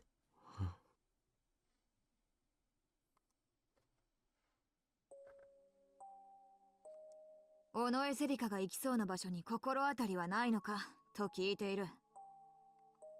あなたが丸一日眠っている間にね、新庄ちゃんと一緒に彼女の自宅に踏み込んだのよ。でも誰もいなかった。Day? So, today was November 5th? 部屋にあった PC からデータをコピーして持ち出したんだけど、結局手がかりなし。居所の見当すらつかないの。しかもあなたが犯人と断定されてしまったものだから、いくら新庄ちゃんが頑張っても彼女を公に捜査することができなくなった。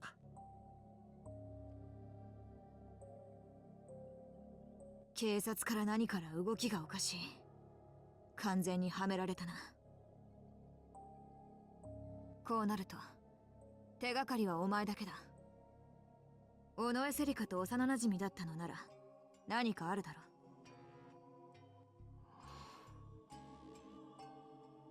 う。Serika's childhood friend. Yeah, that's right. She was my childhood friend. She'd always been with me since I was little. We did everything together. So, why? Why would Serika...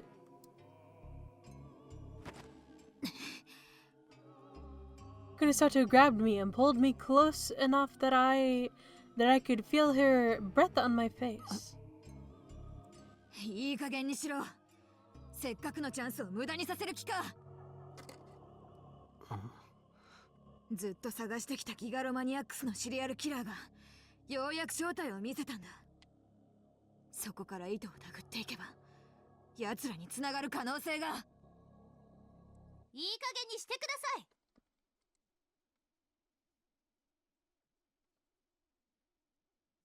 A loud voice echoed off the walls of the room. I thought Ayamura had gone to make coffee, but at some point she'd walked over to me and started to glare at Kunosato. 妹さんに続いてクルス先輩をお姉さんを亡くしたばかりなんですよ。それなのに。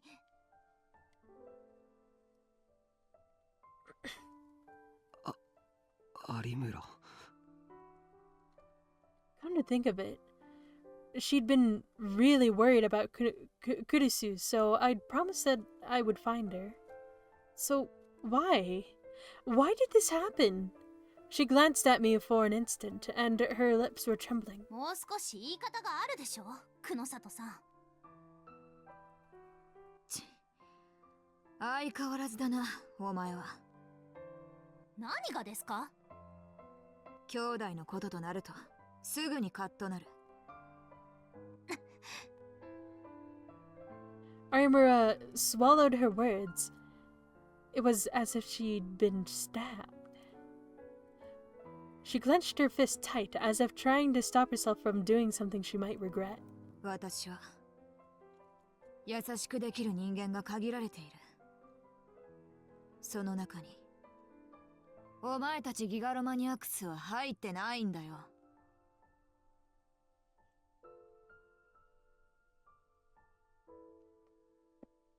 Kunosato let go of me and spoke, her voice as cold as ever. お前相手に嘘をついても仕方がない。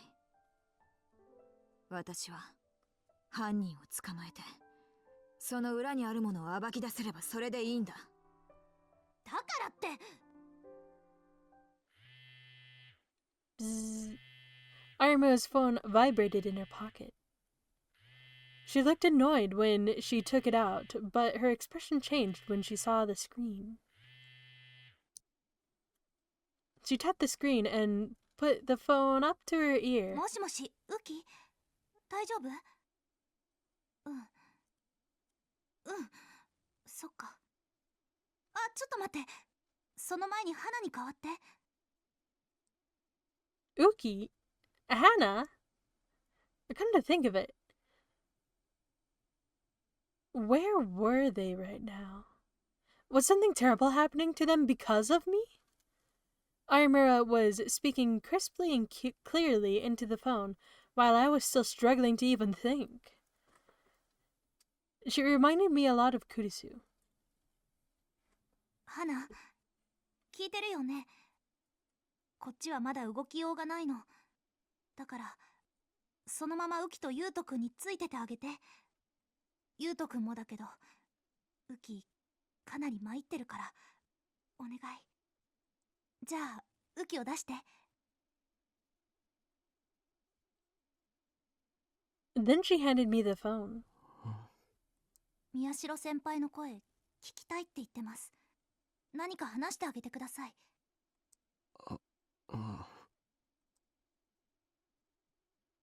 I took the phone and gently put it to my ear.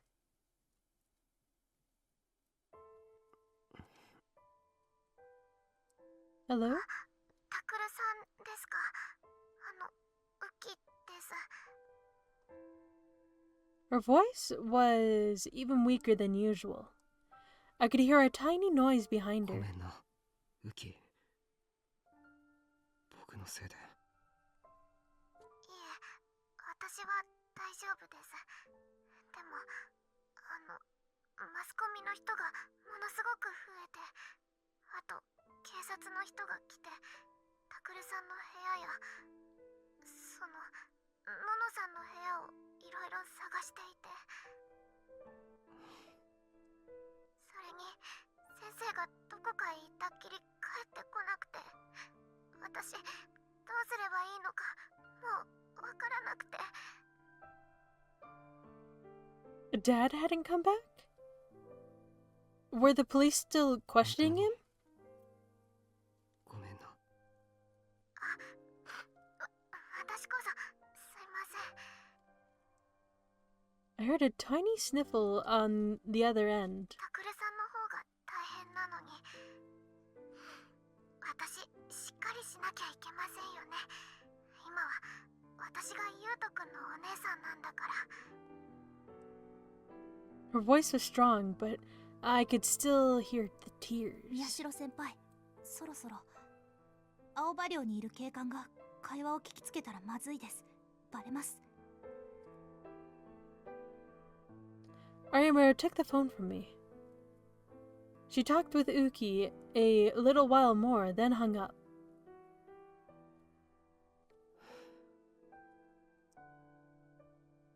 I couldn't forget the sound of Uki's tears.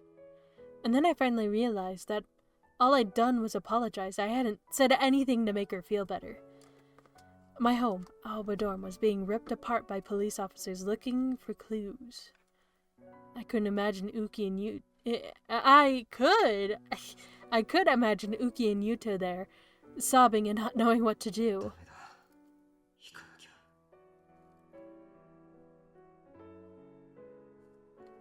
The next thing I knew, I was staggering forward. I got off the sofa and headed for the front door. 宮代先輩。 Kurisu was gone. So was Yui. I had to be there. Or Uki and Yuto. My hand touched the doorknob. And I slowly opened the door. Everything started to feel less and less real. And I watched my body move like a character in a movie. 宮代ちゃん？どこへ行くつもりだ？ Taoba Dorm. If I don't go quick, Uki and Yuto. 待ってください。外へ出ちゃダメです。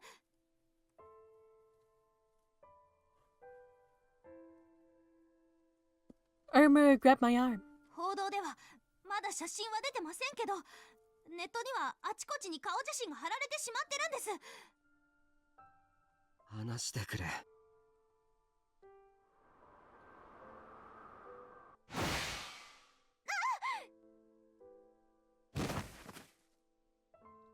Ayamura screamed, and her hand was knocked away. 先輩。It was only when I saw the look of shock on her face that I realized I'd used my power. I could see the D-sword, the symbol of my useless power which couldn't even protect the girl I loved. なんだよ。こんなもの。Damn it! Damn it!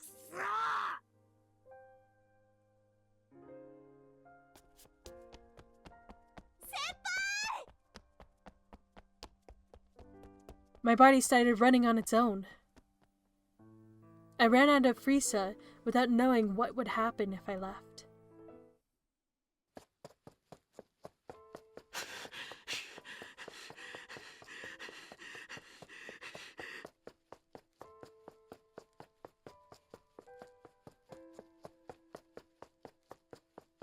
I hadn't run that far, but my muscles were starting to scream. I couldn't stop moving. Things in front of the train station were the same as ever. Nobody noticed me. There was a picture of my face out there, right?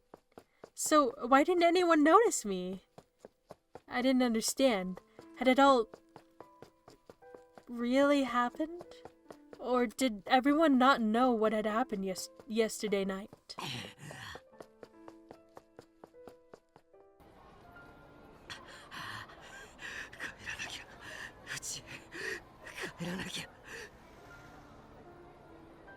The police were at Aoba dorm, ripping apart the place I loved.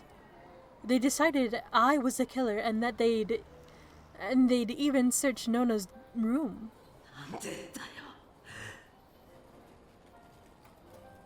That night, I asked Shinjo to let me take Nono's body to the hospital. My memories cut out after that, and I could only remember a few things. I remember being taken to Frieza and screaming and sobbing there. And then, that's right. When I heard the news that I was wanted as a person of interest in the case.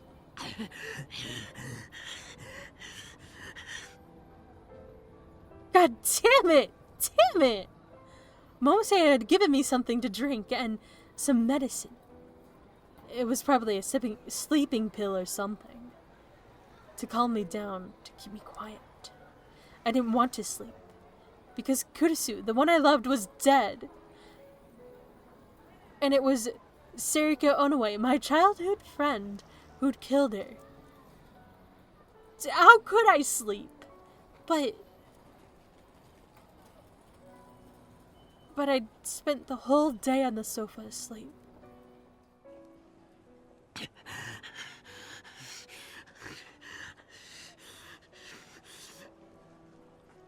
I ran. I was too tired to run straight, but my body was heavy, like lead. I wasn't doing what I told it, but I kept running. No one noticed me.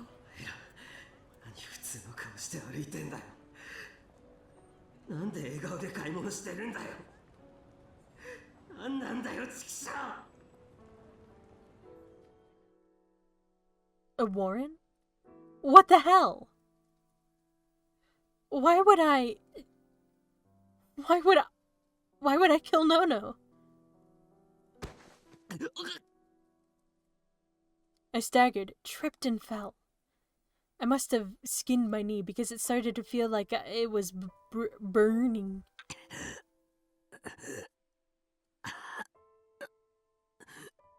Once I fell over, I couldn't get back up.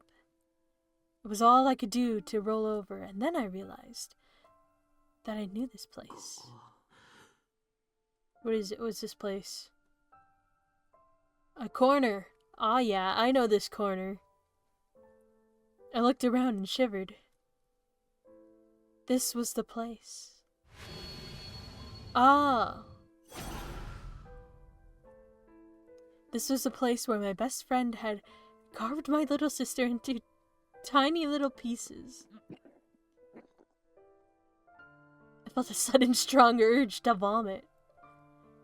It was because I'd been running. What was it? Because I'd been running for so. Oh no, I dropped it. I dropped something. That's alright. Or was it because of my memories of this place? Both.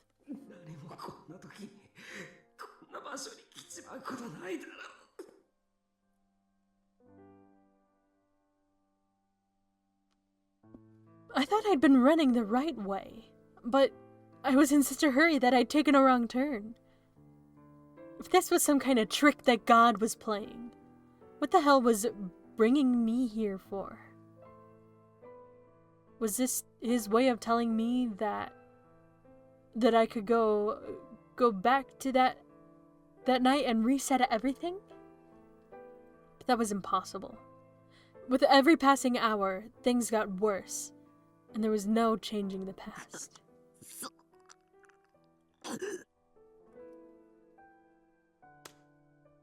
I punched the ground with my full strength, not caring about the pain. Again and again. My hands wouldn't stop. I wanted to destroy it.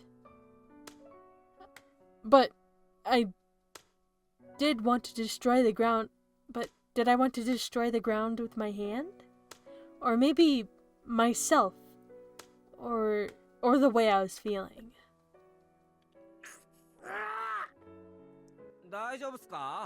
No. I suddenly heard a voice. Who is it?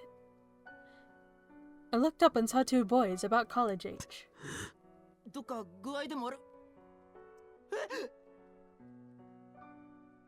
Suddenly, the look on one of the boys' faces changed.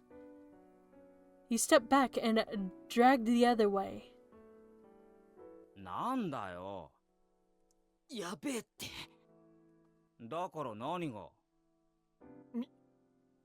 宮代拓だこいつ。They know me. はあ。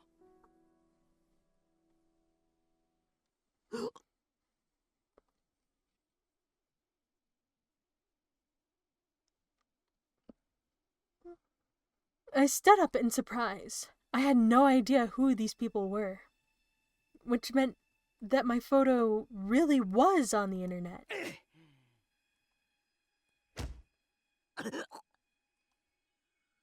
felt a sharp pain in my stomach when I stood up. It took me a second to realize I had been kicked. バカ！何してんだよ！ああ、こいつなんだろう、例の犯人。大丈夫だ。こんなヨボヨボに負けっかよ。Yeah, but like... But like... He's the killer. Like... I mean, like, he's not, but like... If you're thinking that, why... I don't know.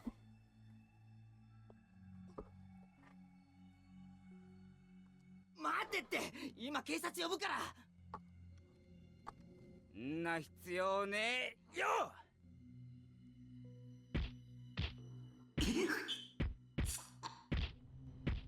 Ouchie mama. Something hard hit my face, my shoulders, and my stomach again and again. I wiped blood coming out of my nose with my arm. I couldn't keep my eyes open. He started to get excited and yell as he kicked me. I opened my mouth to tell him that he was wrong, just as he kicked me in the stomach and drool and vomit came pouring out.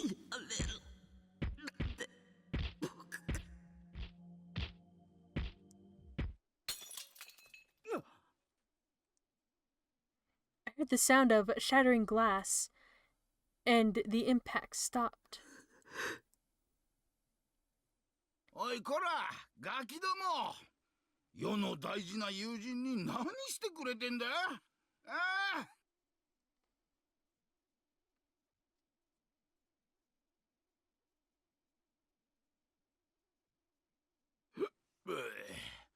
大丈夫か、タク。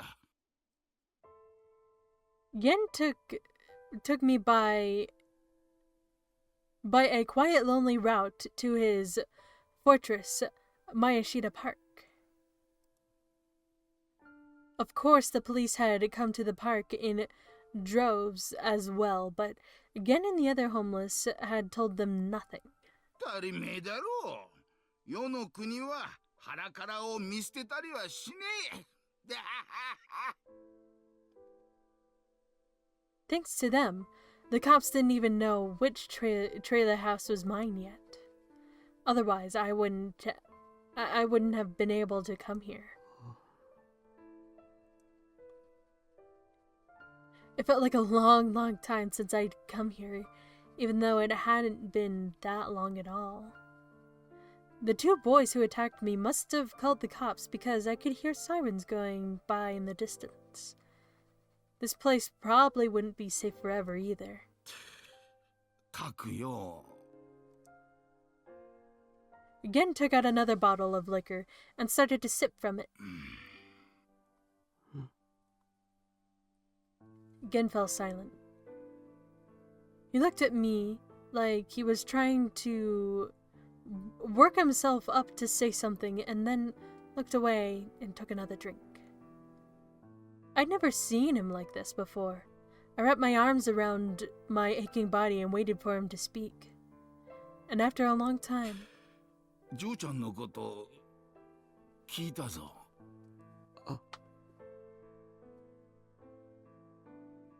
a pain worse than the one of my injuries ran through my whole body. The news wasn't talking about anything else, so it wouldn't surprise me if Gen knew about it. おめえじゃねえことぐらい世にはわかる。貴族だからな。でもよ、タク、ジョーちゃんは本当に死んじまったのか？ Yeah. This time I could hear what he was trying to say. Was Nono really dead? I sat in the familiar RV, asking myself the question again and again. Gen took sips from his bottle and waited for me. I didn't know how long it took me to do it, but I slowly nodded.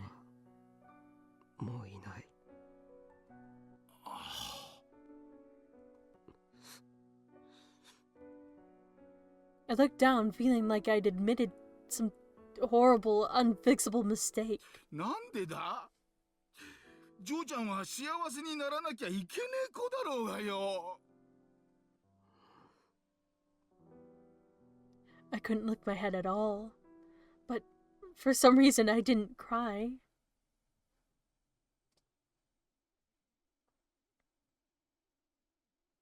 It becomes night.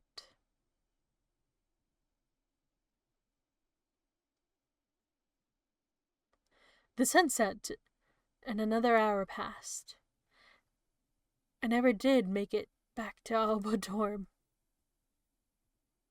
Gen's friends had told me that the police were watching it, and it was impossible to even get close. I tried to go away, but Gen took a gulp of liquor and said this to stop me. タクよ、今逮捕されちまったらお前の負けっつもんだぜ。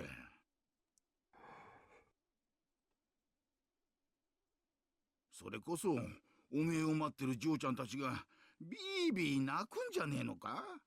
あ？ Lose. And then I remembered what I'd been thinking the last time I was in this room. It was like the killer was a player in a game, challenging me. That player was... Though I still couldn't believe it. My childhood friend. I kept losing to every move she made, and she'd stolen the people I cared about. What if I'd been able to win the game? This whole nightmare never would have happened, right? ゲンさん、悪い。手伝ってほしいことあるんだ。いいぜ。ただし世を雇うには金がかかる。つけにしとくからよ。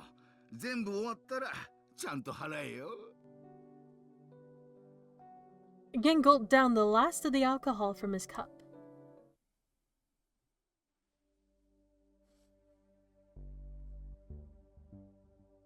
I went with Gen and a few of his friends to a certain condo in Daikayama, deliberately choosing the routes with the least amount of people. We passed by police officers several times, but because of Gen and the others, no one suspected me. あそこがそうなのかい？中に入る時だけちょっと手伝ってほしい。あとは僕だけでやれる。わかった。さっさと済ませちまいな。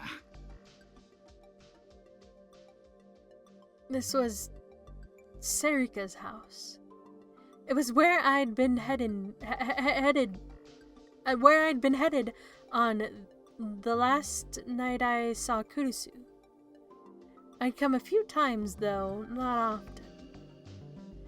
When I'd just left Aoba dorm and gone to Mayashida Park, I didn't know how to get food or do my laundry, and Serika had helped me out. I used her shower and sometimes even stayed the night. Of course, nothing had happened between us. I looked up and saw the lights were off. There was no sign of any police or detectives. Okay, let's go. I took Gen inside and left the others behind.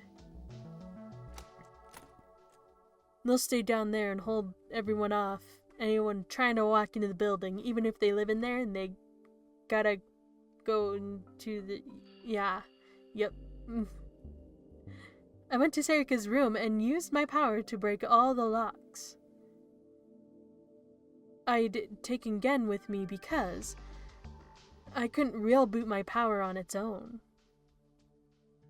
Gen's eyes had gone wide when he'd seen the door open, but all he said was, guess I must be drinking too much. ありがとう。もう帰ってくれて大丈夫だよ。じゃあ、気ぃつけてやりな。Gen patted me on the back and left. Once I watched him go, I went inside.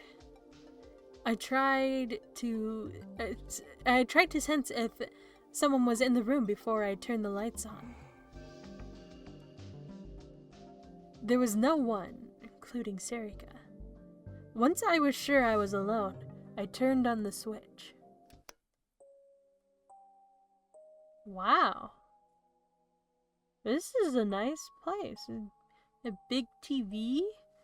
A horse statue?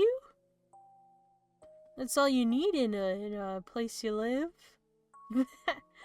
What else you got there? Like, it's so big! Wow. It was a normal room. If anything, it was a little more grown up than you'd expect from a teenage girl. The room wasn't especially messy. Whoa. Look at this place. There's a computer? Shinjo and the others had supposedly come here once, but they hadn't ransacked the place in their search. どこへ行ったんだ、尾上。Momose had said that they'd found nothing here to indicate where Serika had gone. I'd come here because I wanted to know what Serika was really after. But what was I supposed to do now? And when did I find Serika? And what would I do then? Ask questions? If I did, what kind of answers would satisfy me? What kind of answer would be good enough? 満足なんか、納得なんか。That was impossible. I turned on Serika's computer without even being sure what I should be looking for. Whoa. I opened the file. I could I opened each file I could find and looked inside. やっぱり何もない。 None of the files were important, just like Momose had said. There was a folder marked Newspaper Club. That was filled with information about the case, but it was all stuff I'd already seen at school. That's right. What about the drawers? I pulled open one of them. The stickers. I flinched back when I was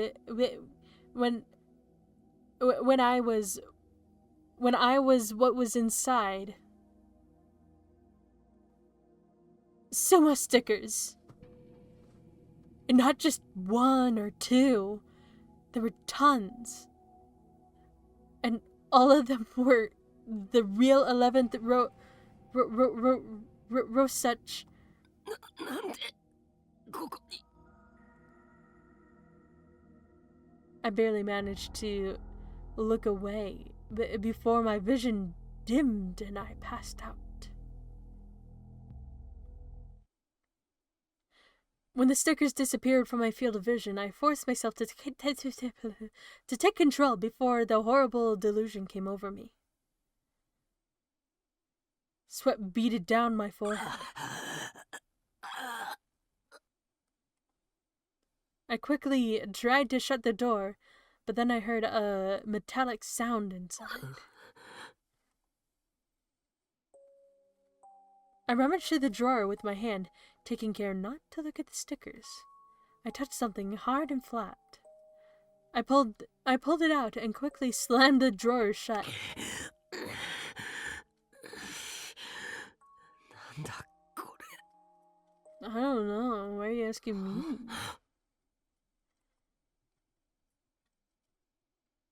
It's a phone. 僕の It was my phone. And not the new one I was using now. It was the one I dropped at AH Tokyo General Hospital and never found after that. I fearfully turned it on. And I saw the picture I'd set as my wallpaper. It was the photo I'd taken with everyone. 両手を壁につけろ。ゆっくりだ。 But I just got my phone. Suddenly the door opened and I heard a click of a cocking gun behind me. I almost turned around but a low voice told me to stop. おかしな真似はするな。言う通りにするんだ。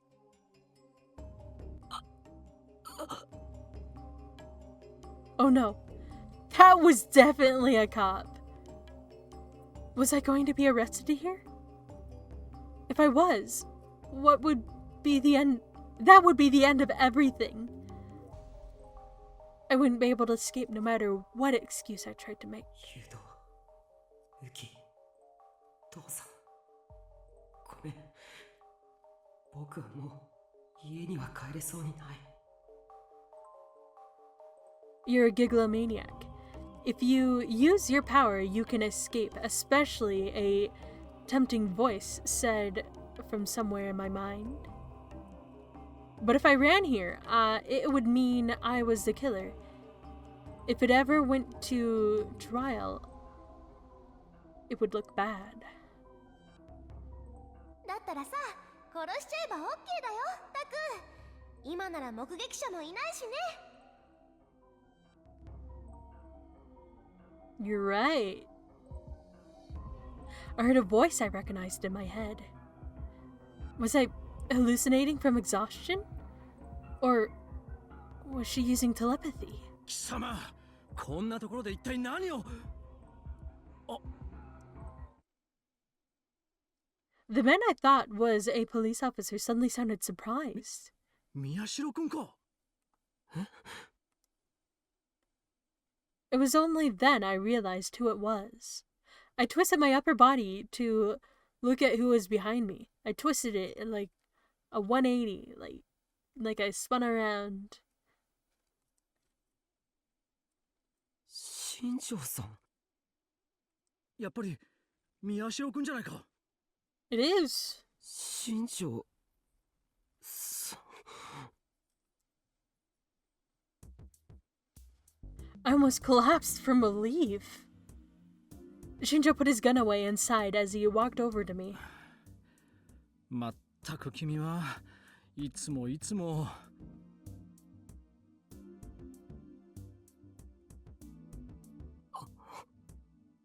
心配かけるんじゃない。 He made a fist and bobbed me on the head. Bunk. 百瀬さんから連絡を受けたときはどうしようかと思ったぞ。今までどこに。 He stared at my どうした face. その傷。これは。 I explained what happened this afternoon. そうか。 Shinjo sighed again. 自分が置かれてる状況くらい把握してるだろ。うかつに外に出るんじゃない。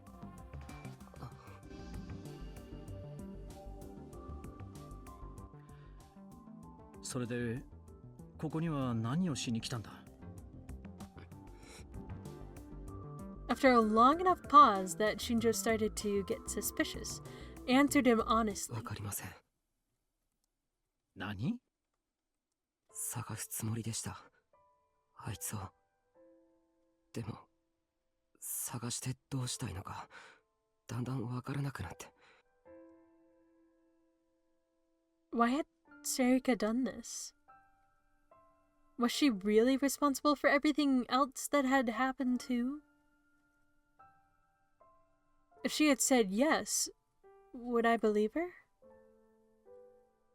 If she said yes, what would I do? 僕は何をしたいんでしょうね。新庄さん。これを渡しておく。 Shinjo took something out of his suit pocket and handed it to me. 申し訳ないが、中は改めさせてもらった。何が手がかりになるかわからなかったから。 You looked 青 inside 葉寮を what? 捜索していた時に出てきたんだ。本来君たちだけが読むべきものだった。警察の他の連中には読まれていないが、すまない。 Shinjo bowed his head a little. On the front of the envelope was written, "To my beloved family," and on the back, the name Nono. ノノ。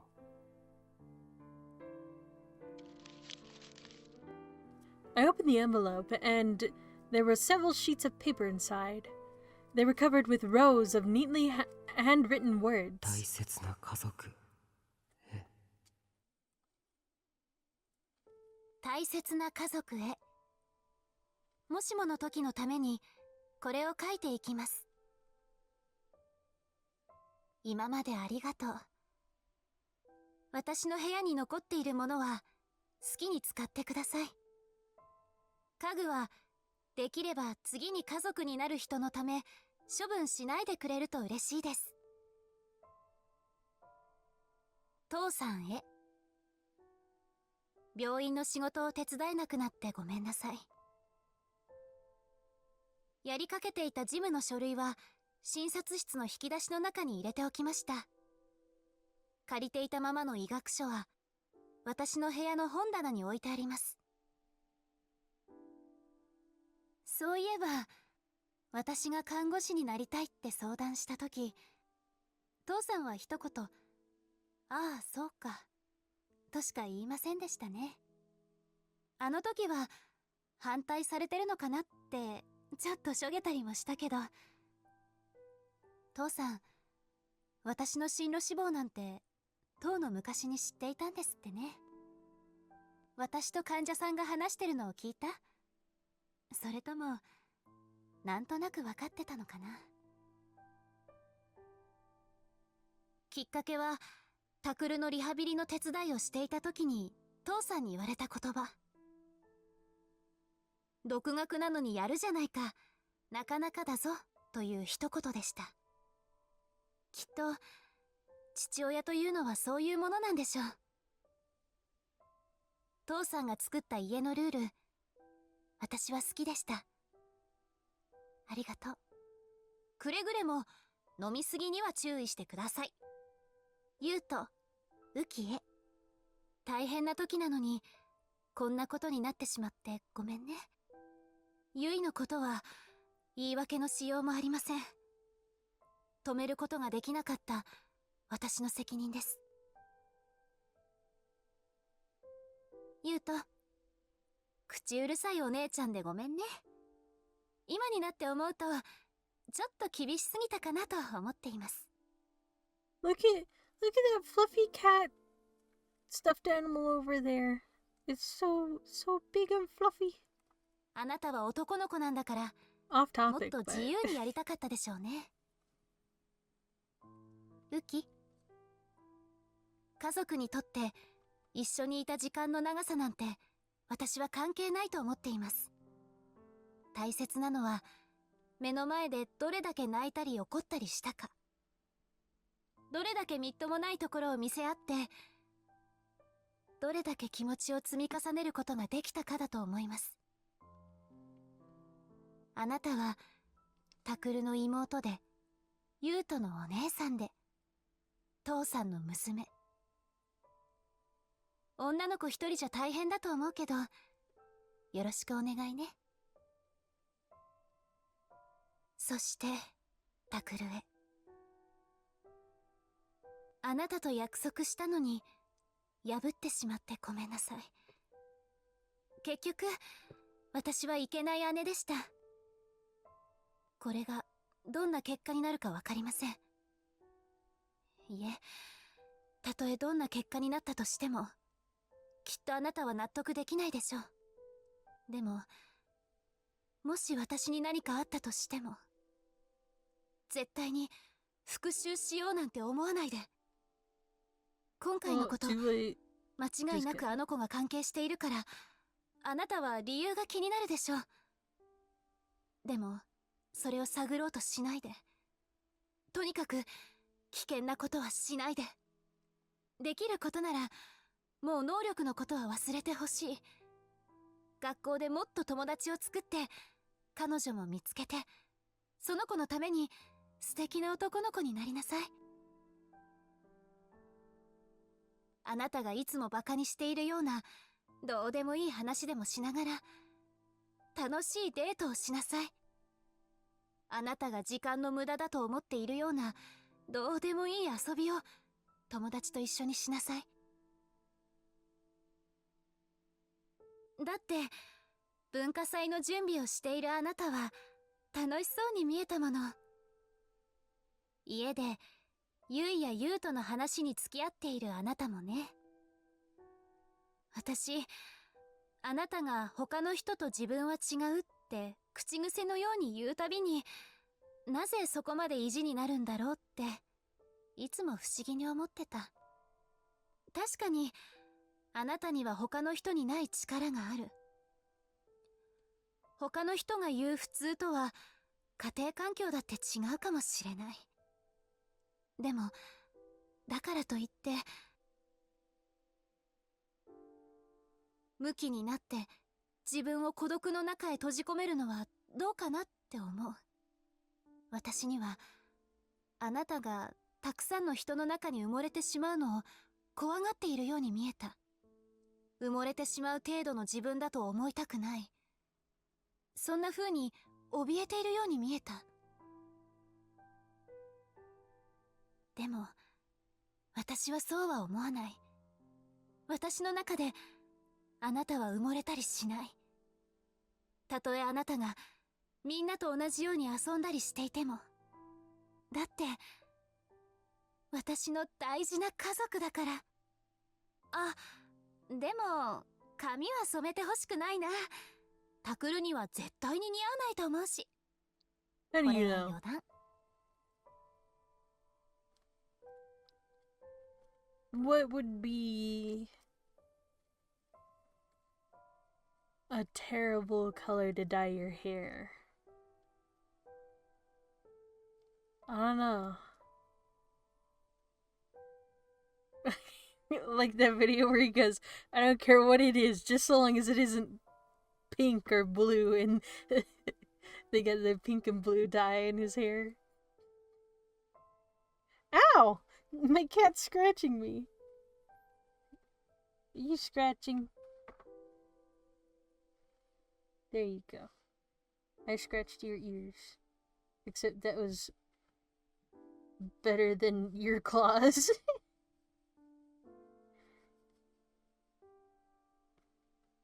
My cat, she likes her ears scratched.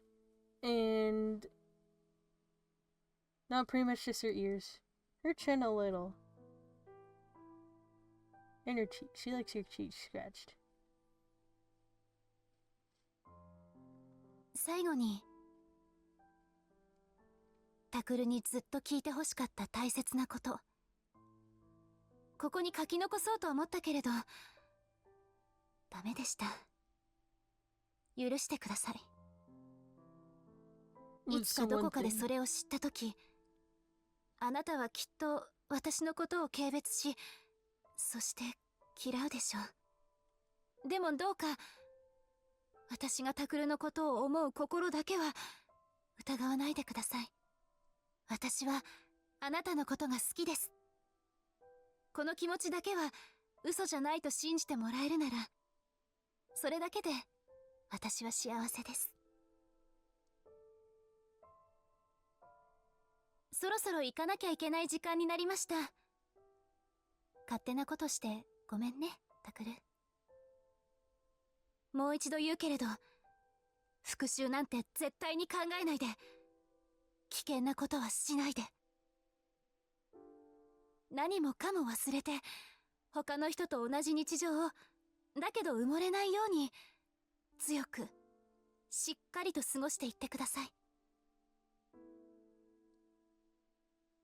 できることなら、この手紙が読まれるようなことになりませんように。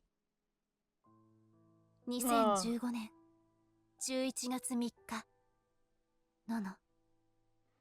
Too late. We already read it. Oh my god.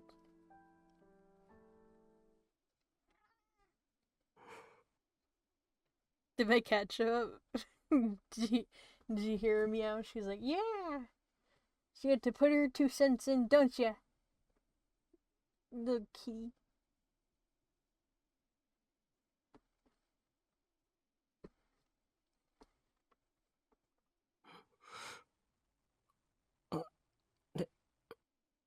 Huh? That's all you got to say? Tears started to pour from my eyes as soon as I finished. I tried to wipe them away, but they wouldn't stop.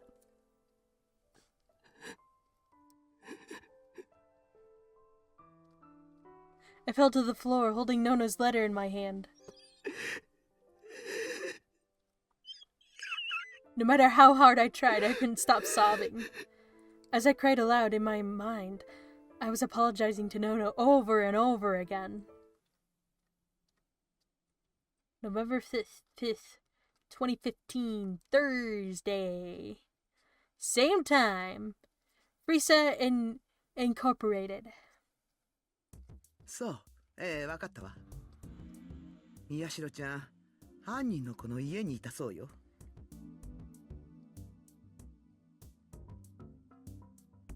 Momose moved the phone away from her ear to replied Shinjo's message to... Oh, relayed! Oh my goodness. Relayed Shinjo's message to Kunisato. Kunisato stopped typing on her computer and grabbed the phone away from her. Shinjo-san, 宮代に代わってくれ。確認したいことがある。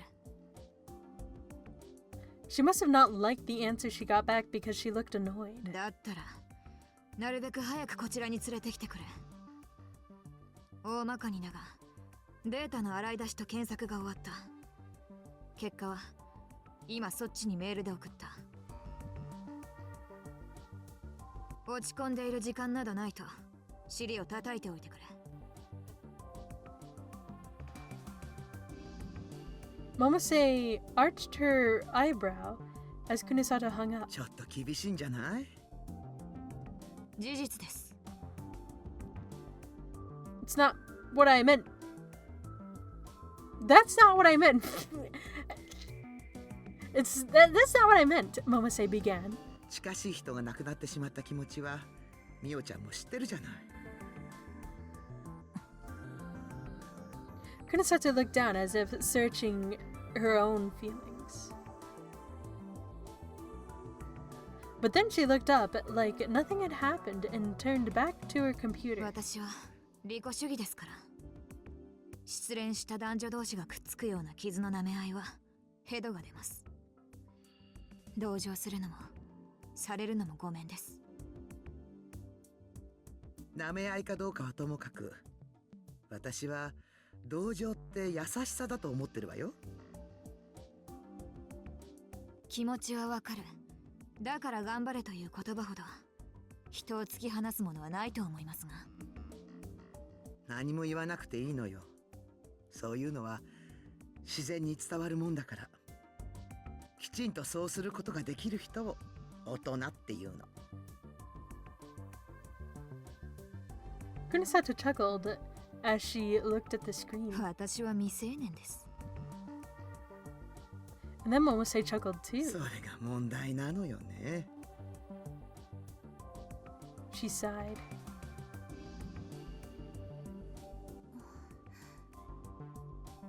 あら、有村ちゃん。寝てていいのよ。ろくに休んでないでしょ。Kunasato turned and saw that Arimura had gotten off the sofa. She looked like she wanted to say something, but instead she just took a deep breath. 大丈夫です。それより何か分かったんですか？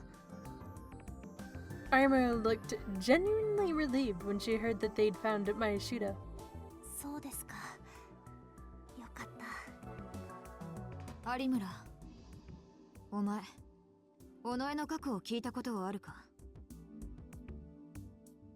Kunasato suddenly looked away from the monitor and spoke to her.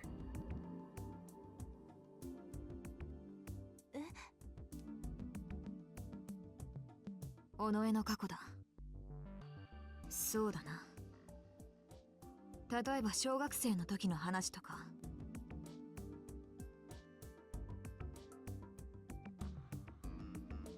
She was caught off guard by the sudden question, but Arimura was able to answer quickly. 宮代先輩の幼馴染だっていうことだけですね。それ以外は何も。She'd only gotten to know Serika about a month ago. And all they ever talked about was the case. She didn't know a lot about Serika's private life. どんな些細なことでもいい。過去に関して尾上が嘘を言っていたことはなかったか？ないと思います。セリ、彼女は嘘が少ない人でしたから。That was the truth. Arimura was was capable of recognizing even common countries and courtesies and jokes as lies.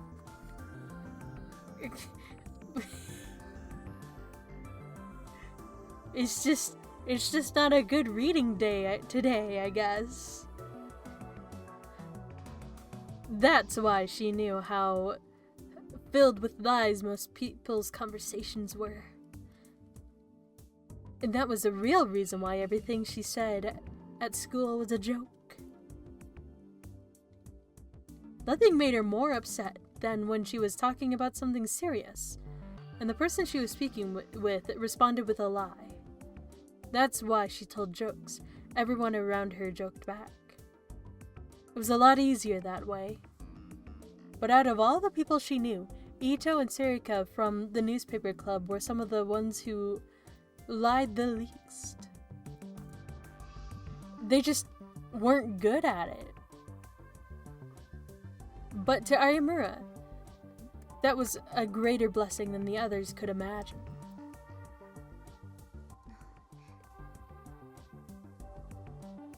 That was why it had been such a shock. It might not have been as bad for her as it was for Mayashiro, but she felt like she'd been betrayed by someone who was more than a friend. When Kunisata realized that she wasn't going to get anything useful out of Arimura, she turned back to her computer. 彼女のこと何かわかりそうですか？わからない。お手上げというやつだ。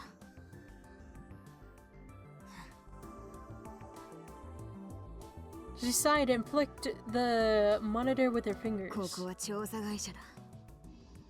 さらに新庄さんが持っているネットワークも使える。人探しや身辺調査はお箱なんだよ。だがどれだけ遡っても中学以前の記録が出てこない。あいつが第三者的な情報として最初に登場するのは2009年の11月だ。Arimura gasped. 渋谷地震があった月ですよね。正確には地震から約2週間後の11月21日 AH 東京総合病院の系列病院のカルテにその記録が残っている。ところがそれ以前のデータはどこにも残っていない。出生届も就学の記録もそれどころか戸籍すら見当たらない。さらに言うと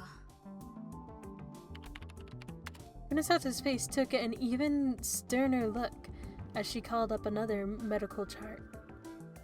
It belonged to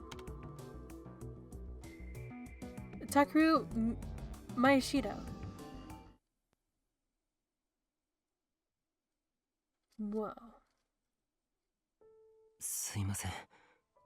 ごちそうさまでした。Did they eat there? At her house? Okay. 気にしないでいい。正直、この味には飽きてるんだ。They read the letter and they're like, I'm kind of hungry.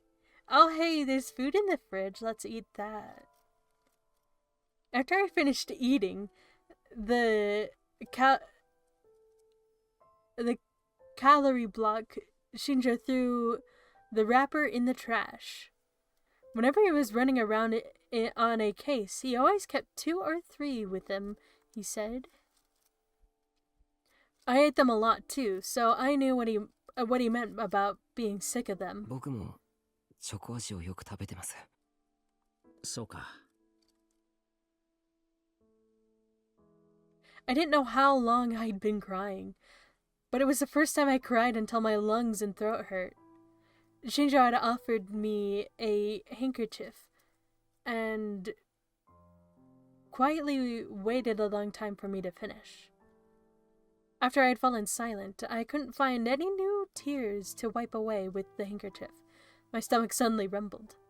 Until then, I hadn't felt like drinking water, but after a full day of no food, my body had begun to demand it. Shinjo was fiddling with his cell phone. He seemed to be checking his messages. Then he turned to me, questioning. 宮代くん、すまないが、聞きたいことがあるんだ。What? I could tell he was asking if that would be okay. It felt like the tears were about to start again, but I held them back. I looked down at Nono's letter. I'd been holding it so hard that it'd gotten crumpled in my hands. Don't think about revenge. What does... If we... Is that what it says? Don't do anything dangerous. わかってる。大丈夫だから、ノノ。全然大丈夫じゃないけど、大丈夫じゃないけど、大丈夫だから。I touched the letter as gently as I could. And then I looked at Shinjo with tear-swollen eyes and nodded. どうぞ。何ですか？尾上セリカのことだ。久野里さんと俺、それに百瀬さんも調べてるが、不明な点が多すぎる。覚えていることだけで構わない。最も古い、できれば最初に出会った頃のことから全てを話してほしい。I wasn't sure how to process the complicated feelings I felt when he asked me that question. It was painful and unreal to think of my oldest friend as was a killer. It made me furious that I'd lost my best friend and both my sisters at the same time. It made me sad to think of the letter that Nono had written to me and realize that I might never feel better again. And it made me feel pathetic to realize how I didn't want to admit that Sarika Onoe was the cause of it all. It all mixed together like a swamp that threatened to draw me down. It pulled me deeper inside the abyss of my memories. 僕がお前と出会ったのは Are we doing flashbacks? Okay, I think this is a good time to save and come back for next time, next week. Yeah, let's go ahead and save. Bunk. Which one should we save it on, 9 or 10? We'll do 9. I mean, I guess it doesn't matter, but yeah. Okay. Yeah, so we'll go ahead. We'll start off with a flashback next time. But yeah. Thank you for coming and watching. Bye-bye.